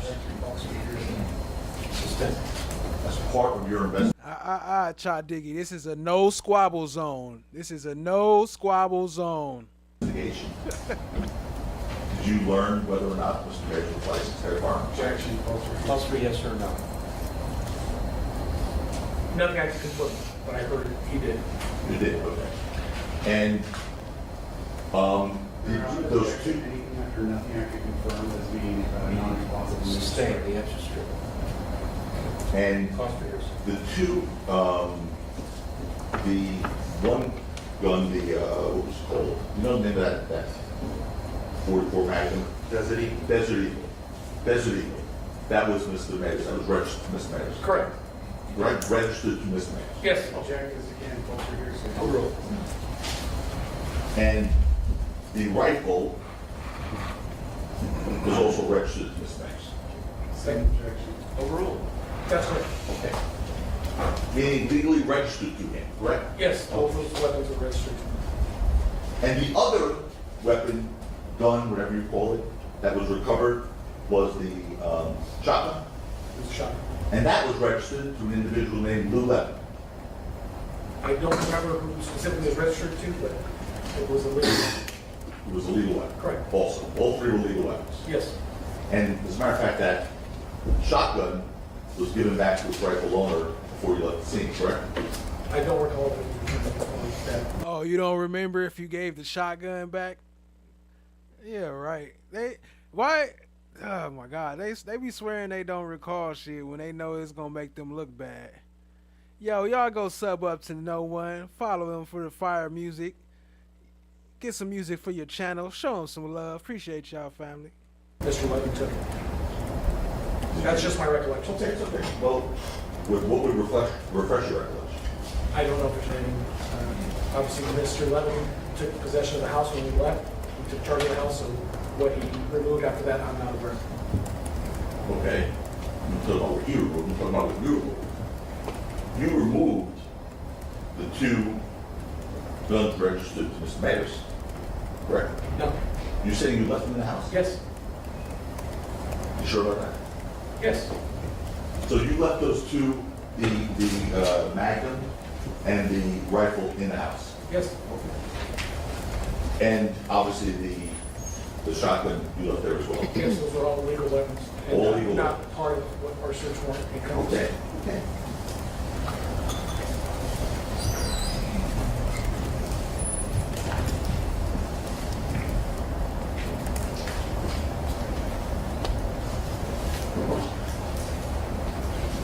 By the way, you never asked Mr. Efron if he had firearms back in November of 2021, did you?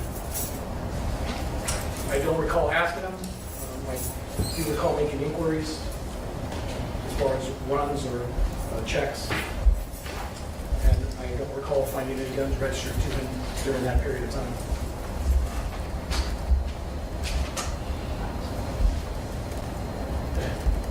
I'm going to read the preliminary hearing, page 271, lines 2 to 4. Everyone's right. What purpose? Says shipping tonight. Impeachment, you just said, don't pull that. It would be, it's not impeachment, it's a refresher.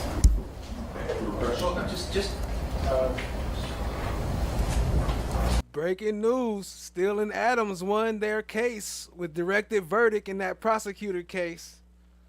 Okay. Shout out to Steele, even though nobody wanted him to win that case. He's still a beast. Is this volume 1 or volume 2? Volume 2. What's the page? Page 271, Your Honor, lines 2 through 4. I wish I could afford Steele for my case. Sorry, yes. What lines? 2 through 4. Fair game. It's fair game. Your Honor, can I? Detective, No. you were asked You can follow it up if you want. Did you ever ask Mr. Efron if he had firearms back in 2021? Chloe has me cutting up. I'm sorry. Customer service is closed for the night. Please check back tomorrow morning. Bye. Answer, not specifically. Now, you were here the other day when it was revealed that Mr. Efron was on a firing range in Los Angeles in October, late October 2021, correct? Correct.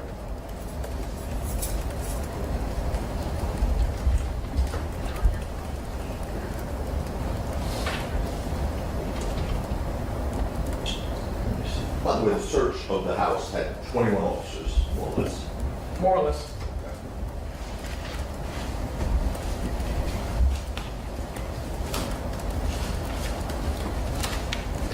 When you spoke to Mr. Efron on November 9th, 2021, Mr. Efron told you that he believed he was grazed on his left hand knuckle area. Object to some facts, not evidence. I'm not talking to him. I'm sorry? He did not lie? You have to inquire whether he said that. You're saying when the detective spoke to him, it assumes that that's what Efron says. So ask him if Efron said that. Okay, this is cross. I know. Okay. So on November 9th, 2021,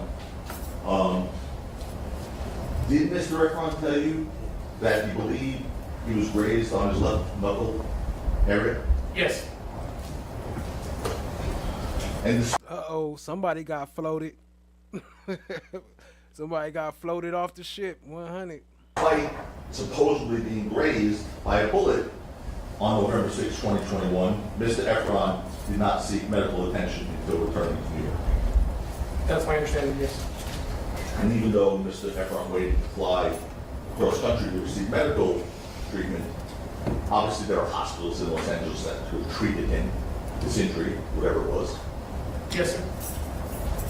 The fact is, Mr. Efron only went to the hospital after Detective Menifee on November 9, 2021, during a phone call, told him that he needs to go get medical attention. All right, Chloe. All right. This is my last commercial for you today.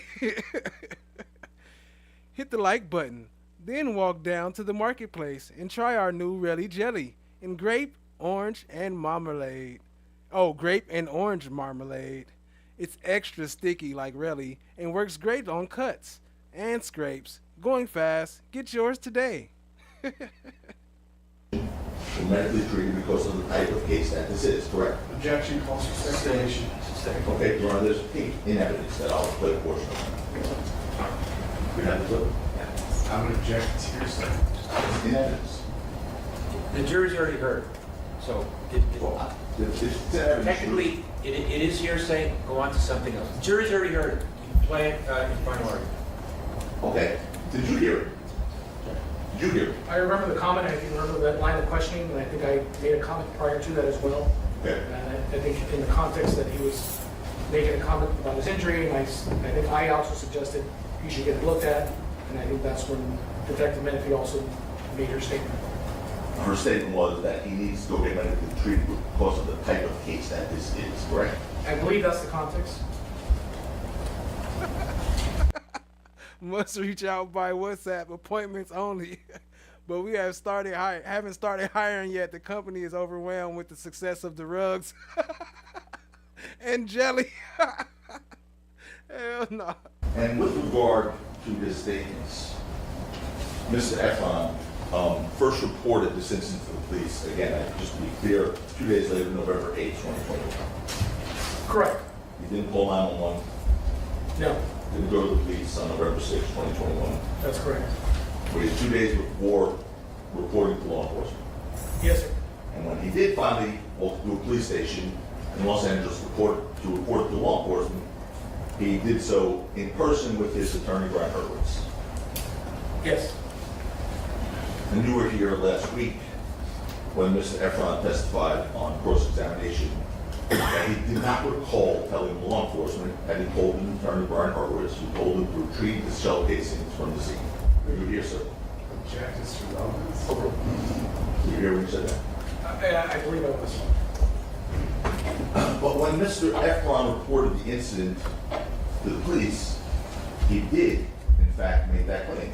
Correct? He told the police that after the alleged shooting, he called attorney Brian Hurwitz, and that Mr. Hurwitz told him to return to the scene of the altercation and retrieve the shell casings. Do you remember that? Sure. Read it back, please. But when Mr. Efron reported the incident to the police, he did in fact make that claim, correct? He told the police that after the alleged shooting, he called attorney Brian Horowitz, and that Mr. Horowitz told him to return to the scene of the altercation and retrieve the shell casings. What's the legal basis? Vague. He's saying It is. Yeah, it's just it is. He told you that Brian Hurwitz, his attorney, instructed him to return to the scene to retrieve the cell casings, correct?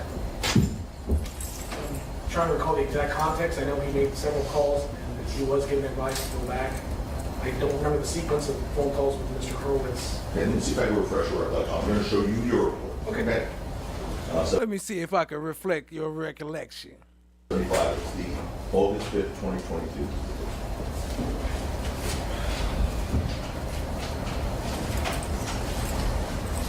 Is this the first page? Second page.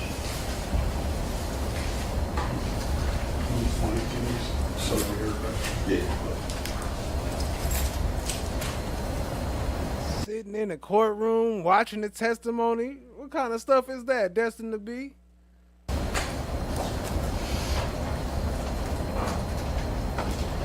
They just make rules up as they go nowadays. Then they gonna try to talk about Wale looking at it on YouTube. Talk about didn't he tell you not to watch it? But they got him sitting there watching the whole trial. I don't see this.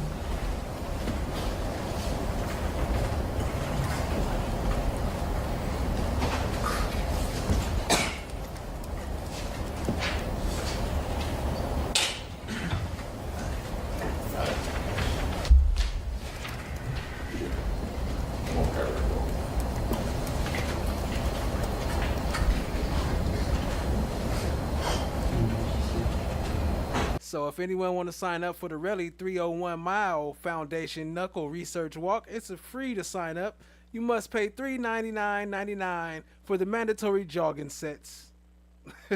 They're scrape free, scrape proof, scrape retarded.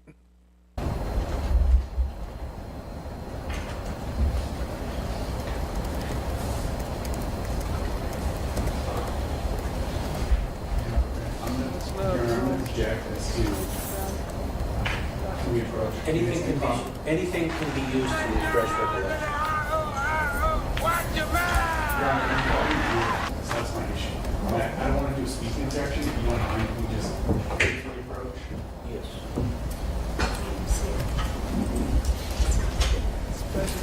Specialty AT Ag Jelly. Oh no, you're going too far. Biggs, you're going too far now, man. So we're dealing. Biggs, you're going too far now, man. So we're dealing. Detective, you agree. When conducting an investigation of an alleged shooting, you wouldn't want anyone who's not law enforcement moving evidence or taking evidence from the scene, right? Correct. Because that could tamper Murder S in the building. What's good, family? I see you. Appreciate you joining. with and hinder your investigation. It can. Now,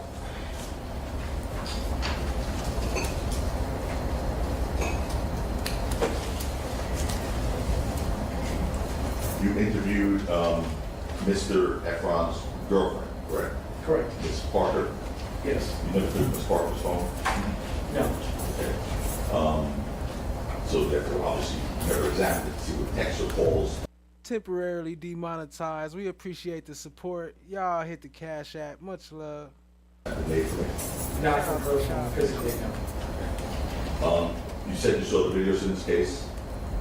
Yes. All of them?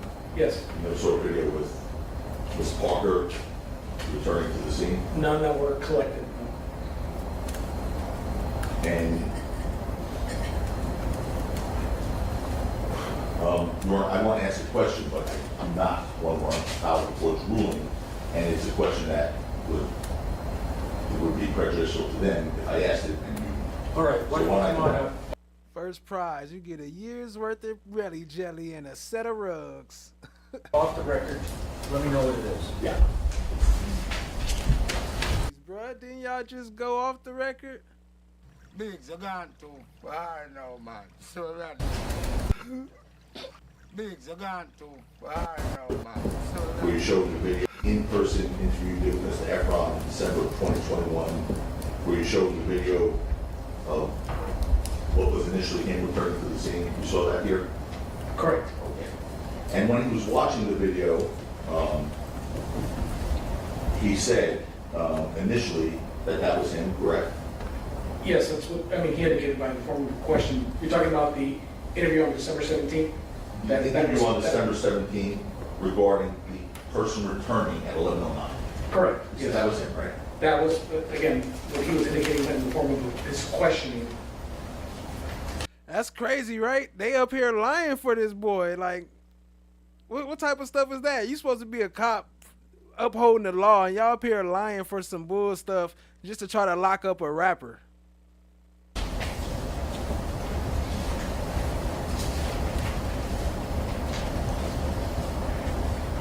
You heard Mr. Efron's testimony regarding that and the evolution of that belief. He first testified here before the jury that that was him. And Mr. Brazone asked him, he was sure that that was him. You recall that, and then he subsequently changed to that's not him. It's not argument, that's saying context. Sustain to the word evolution. Changed?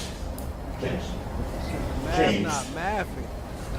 Which I thought was a synonym for evolution. Changed into it wasn't him. You saw that testimony? Yes. Okay. And you heard Mr. Efron say his girlfriend was there. The jogging suits are scrape retarded but highly flammable.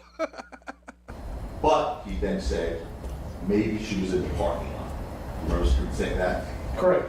Meaning that may be the reason why she's not on video? Correct. Okay. And then Mr. Brazone asked him about the clothes being different, like he did with you just now. Do you remember what Mr. Efron initially said? Objection, relevance, and hearsay. He was just asked on the record. I don't recall his exact response. Remember him saying, I'm sure that was me, but I probably went and changed my clothes. Remember testifying to that? I'm sorry, I don't, sir. Okay, it's okay.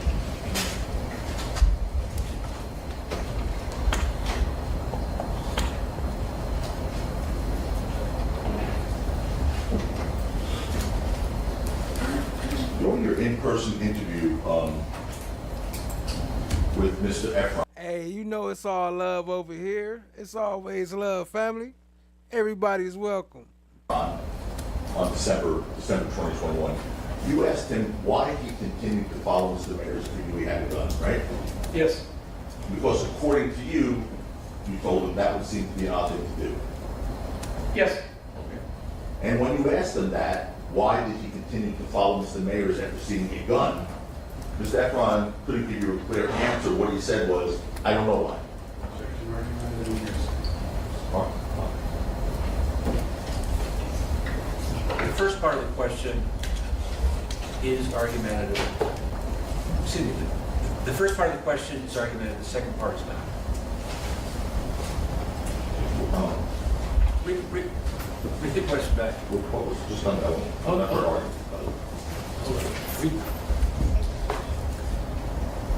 When you asked him that, why did he continue to follow Mr. Mayers after seeing a gun? Mr. Efron couldn't give you a clear answer.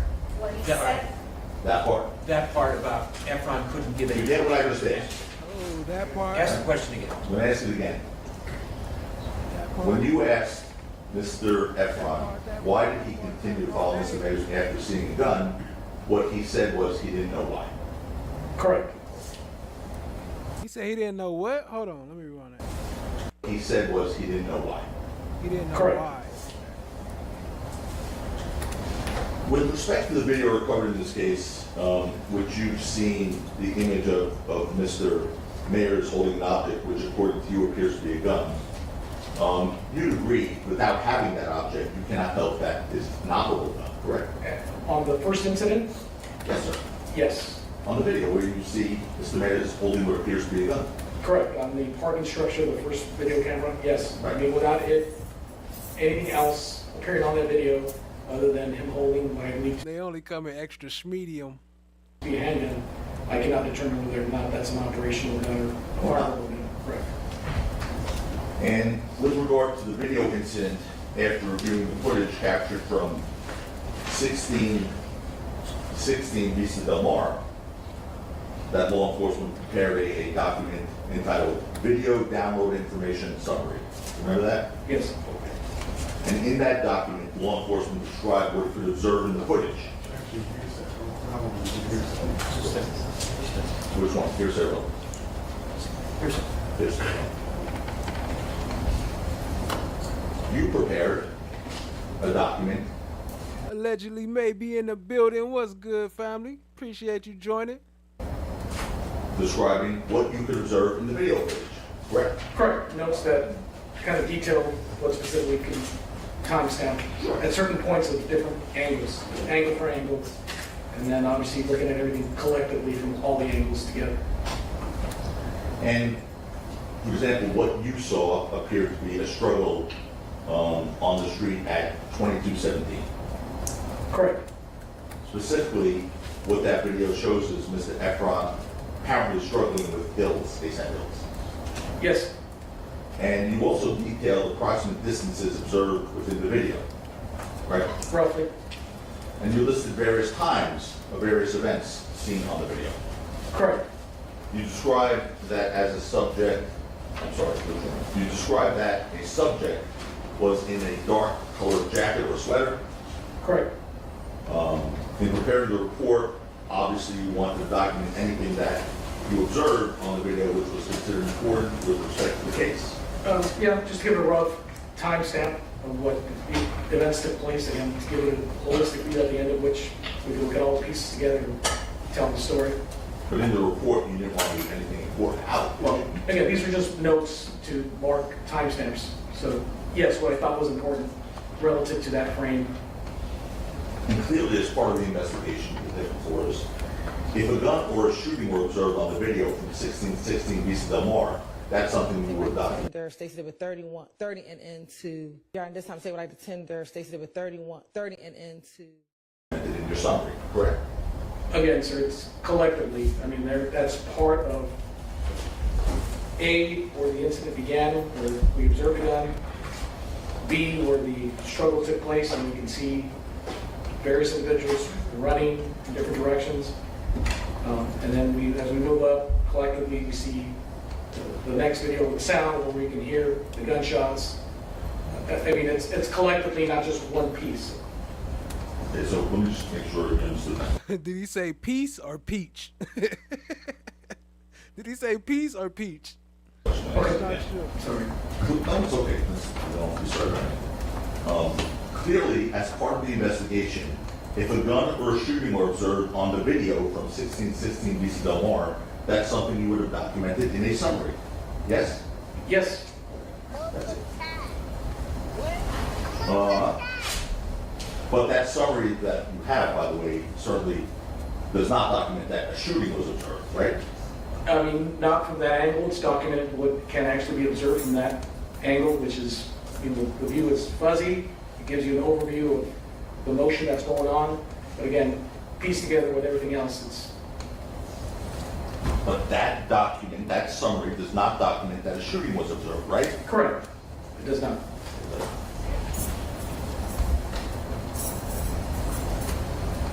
In fact, that summary does not even document that a gun was observed in the video from 1616 Vista Del Mar. Correct. That first angle, correct. So you agree there's in the video, from the video, there's no evidence in the video from 1616 Vista Del Mar that an actual gun was being discharged, correct? Judge, relevance and video speaks for itself. Nothing that I could observe in detail that I can see as a gun. Again, it's in frame with everything else, maybe. Well, here's my question. Correct. These are, my questions. All right, sir. All right? We're almost done. You'd agree from the 1616 Vista Del Mar video, that's that video, the one that shows the whole struggle and all the fuzzy stuff, right? You'd agree that there is no evidence from that video of an actual gun being discharged, correct? Correct. From that view by itself, no. The sequence surveillance video that you put together overlaps video from the 1616 Vista Del Mar video with the audio from the 6200 Hollywood Boulevard video. Correct. All right. And that's the People's Exhibit 15, is that right? It is. Allegedly, maybe said, I'm trying to switch it up. Salutations. 15, okay. And you did that, right? You basically overlapped the video from 1616 Vista Del Mar that had no audio, right? Correct. Okay. And the audio from 6200 Hollywood Boulevard. Correct. And you put them together. And you agree that the 1616 Vista Del Mar video, you just said this doesn't have any sound, but the video from 6200 Hollywood Boulevard does. That's correct. So you've overlapped the videos from each location, trying to show when the shot would have occurred during the 1616 Vista Del Mar video. Correct. Okay.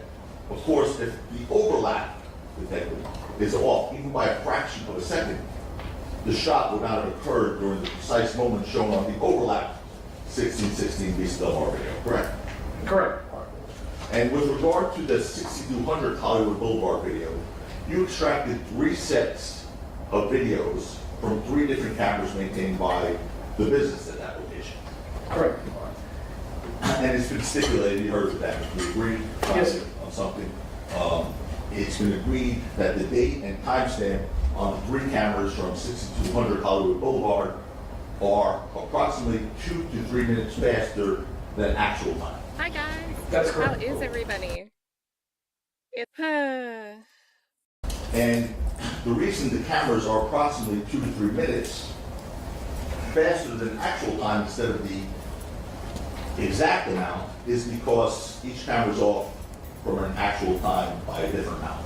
Yes, sir. I mean, it's not unusual. We collect video. Yes, it's unusual. Okay. I'm saying the reason that you're using a range of 2 to 3 minutes as opposed to 2 minutes and 4 seconds is because each of those cameras is off from actual time by Them fuzzy peaches. a different amount.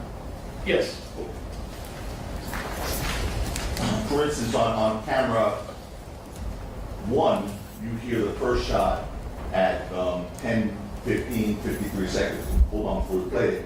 We have to mark this. This is the defense exhibit. Your Honor, object is to misstates the stipulation. Well, that's what? What's there? He's saying the video from 6200 Hollywood was off by 2 to 3 minutes. He's talking about the business, the parking lot entrance, and the Why Central. don't you two confer? If I don't need to get involved, I don't want to get involved.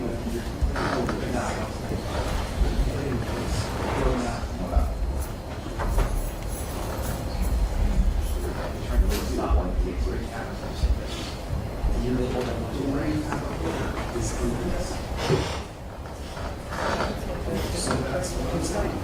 Yeah. The 6200 Hollywood.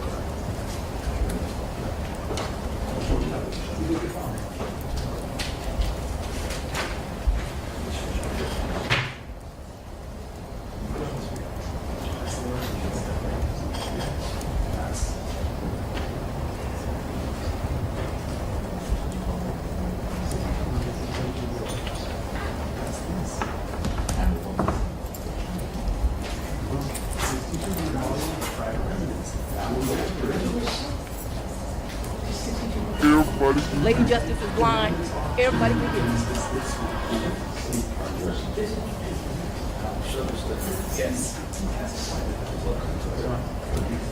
Your Honor, I apologize for interrupting the state earlier, but the state can talk the ears off a donkey. This continued filibustering has got to stop.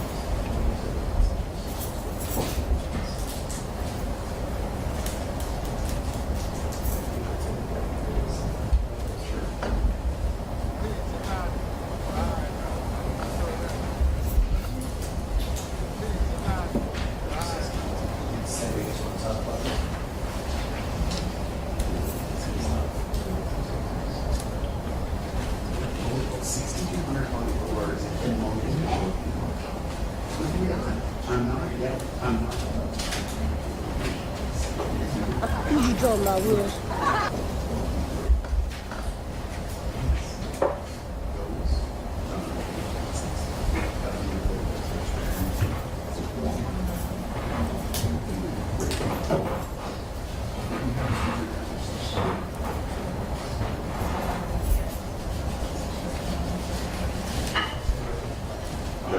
Off the record, based on what we just got here, you want us? Yeah.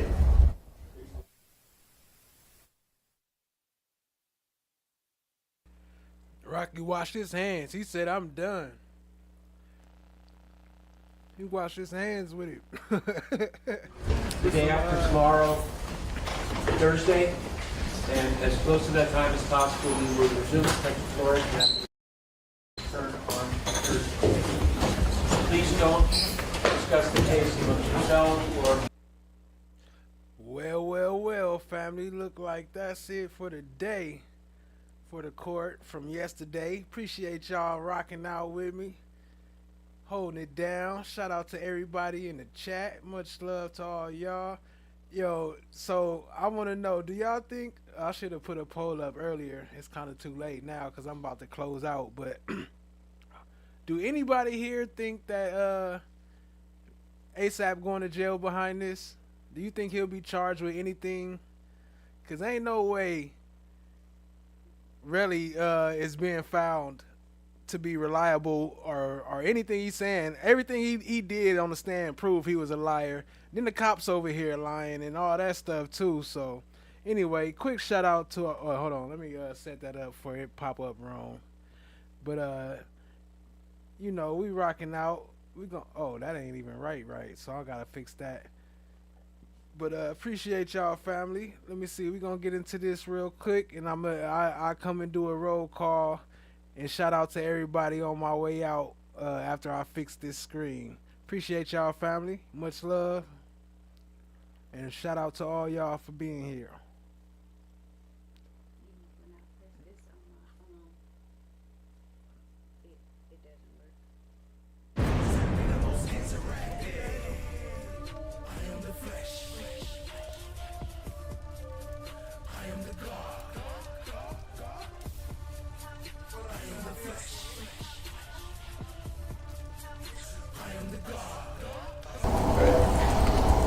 Do you, sir, or should I say in 2021, did you along with Ms. Parker make money in prostitution? No. You done fucked up. You know that, don't you? What you mean? You done fucked up. You know that, don't you, right? No. See what I'm saying? I'm saying you know that. You know you done fucked up, don't you? I don't remember no. I don't remember no. I don't know. All right, Saving your entire career in the music business is now no longer. Rapper's been under investigation by the LAPD for a shooting that happened here in Hollywood on November the 6th. The victim of that shooting told police that ASAP Rocky shot at him 3 to 4 times, believing that one of the bullets had grazed the victim's left hand. The rapper, whose real name is Rakim Mayers, is being charged with 2 felony counts of assault with a semi-automatic firearm during an argument and fired twice. The victim suffered a grazed wound to his left hand. 33-year-old Rakim Mayers was charged in connection with a shooting that occurred in Hollywood last November. It's when an argument escalated with Mayers allegedly firing a handgun at the victim, who had minor injuries. that's why they made an arrest. And this morning, the scene, actually, the SWAT team was there. His street was closed. They used a battering ram to knock down his front gate. Oh, I didn't realize that. They used a battering ram? Yeah. ASAP intercept, what you say? What did they find in the vape? I'm so sorry. I can't make any comments about it. Right. Feel free to contact us. As soon as I'm able to speak about it, I'm happy to, but I just can't right now. Let me ask. Yep. What up, family? So I thought it was longer, but I guess I didn't know they was gonna have them breaks in between, so I didn't calculate for those. So guess it's gonna end a little bit earlier than we planned. Yo, late night, you going live tonight? Late night with Mookie? Let me know if you going live. If you are, drop the link. We still gotta play the outro song. Y'all go sub up to Late Night Bacon with Mookie. Over there, you know, with the late night hangout spot. We just be over there chilling, talking ish, you know, some from time to time. Yo, what up? Let me do a quick shout out. Hold on, let me do this. First, shout out to the stream sponsors. Appreciate y'all and thank you all for your donations. Allie, Justly, Chan My Black is Golden, Survivor Speaks, and Cha Diggy. It's definitely greatly appreciated. Every little bit helps. You know it's hard out here right now. You thought I was gonna say on the pimp, huh? Nah, I appreciate y'all though, family. Y'all show some love to the stream sponsors. Appreciate the love. Yes, indeed. Quick shout out to everybody in the chat. Let's see, Jazzy T, Peter Ortiz, what up? I see y'all, family. Chloe Albert's Revenge, coming with the commercials. Allegedly, maybe. What's up? Jerome Street, I see you, family. I thought you was asleep, man. What's up, man? Trying to put people to bed before they ready to go to bed. Nah, I appreciate you being here, though, family. Peter Ortiz, Jazzy, okay, Laugh Always, what up? YP, Calm Chick, I see you. Destined to Be, appreciate you. Have a good night, family. Survivor Speaks, appreciate the support. Berta S, appreciate you, family. Prentice Jones, what up? I see you. I'm seeing doubles. Peter Ortiz, Chan My Black is Golden, Destined to Be, Survivor Speaks, Cha Diggy, FFS, Late Night Bacon with Mookie, No One, Joni 4, y'all go sub up to No One, show him some love. Tack Clouds, appreciate you. And all y'all that's been here tonight rocking with me, I appreciate the love, family. We gonna let this thing stroll, and then we gonna drop Mookie link while it's this outro playing. Y'all go sub up to Late Night Bacon with Mookie, and then we gonna get up out of here. Appreciate the love, family. Y'all have a great night. Everything you do is much appreciated. Every like, every subscribe. Peter said, "I love peaches." We out of here, family. Much love. I am the flesh. I am the God. I am the flesh. I am the God. Shit, my bad. That's the wrong clip. That ain't the outro. Here you go. Like the head, here it go.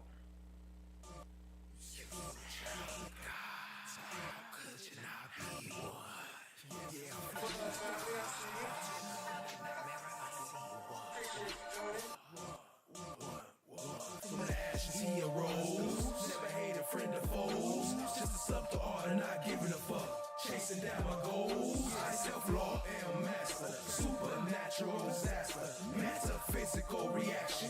I am the flesh. I am the God. No one got the lab on lockdown. Talking hot winters and cold summers. Black Force ones when we slide in the streets. We all stay home at a club jumping. What up, cousin? I see you, fam. Throwing slime coins when I watch the trial. LEOs be capping. Chatting action. Come and tap in the most interactive.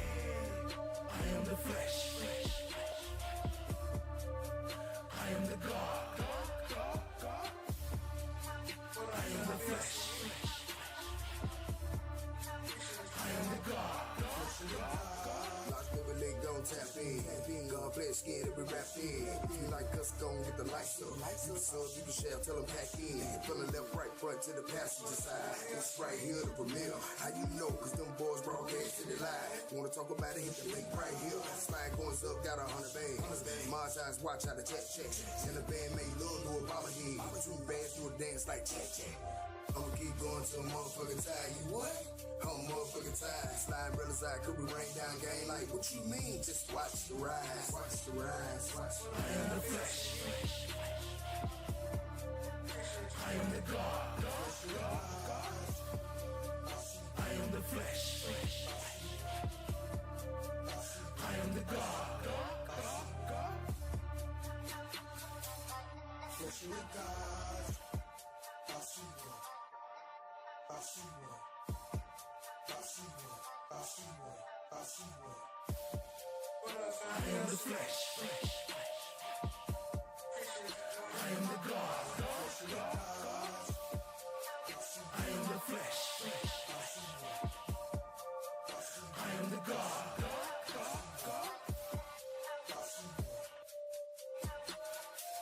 I am flesh of the God.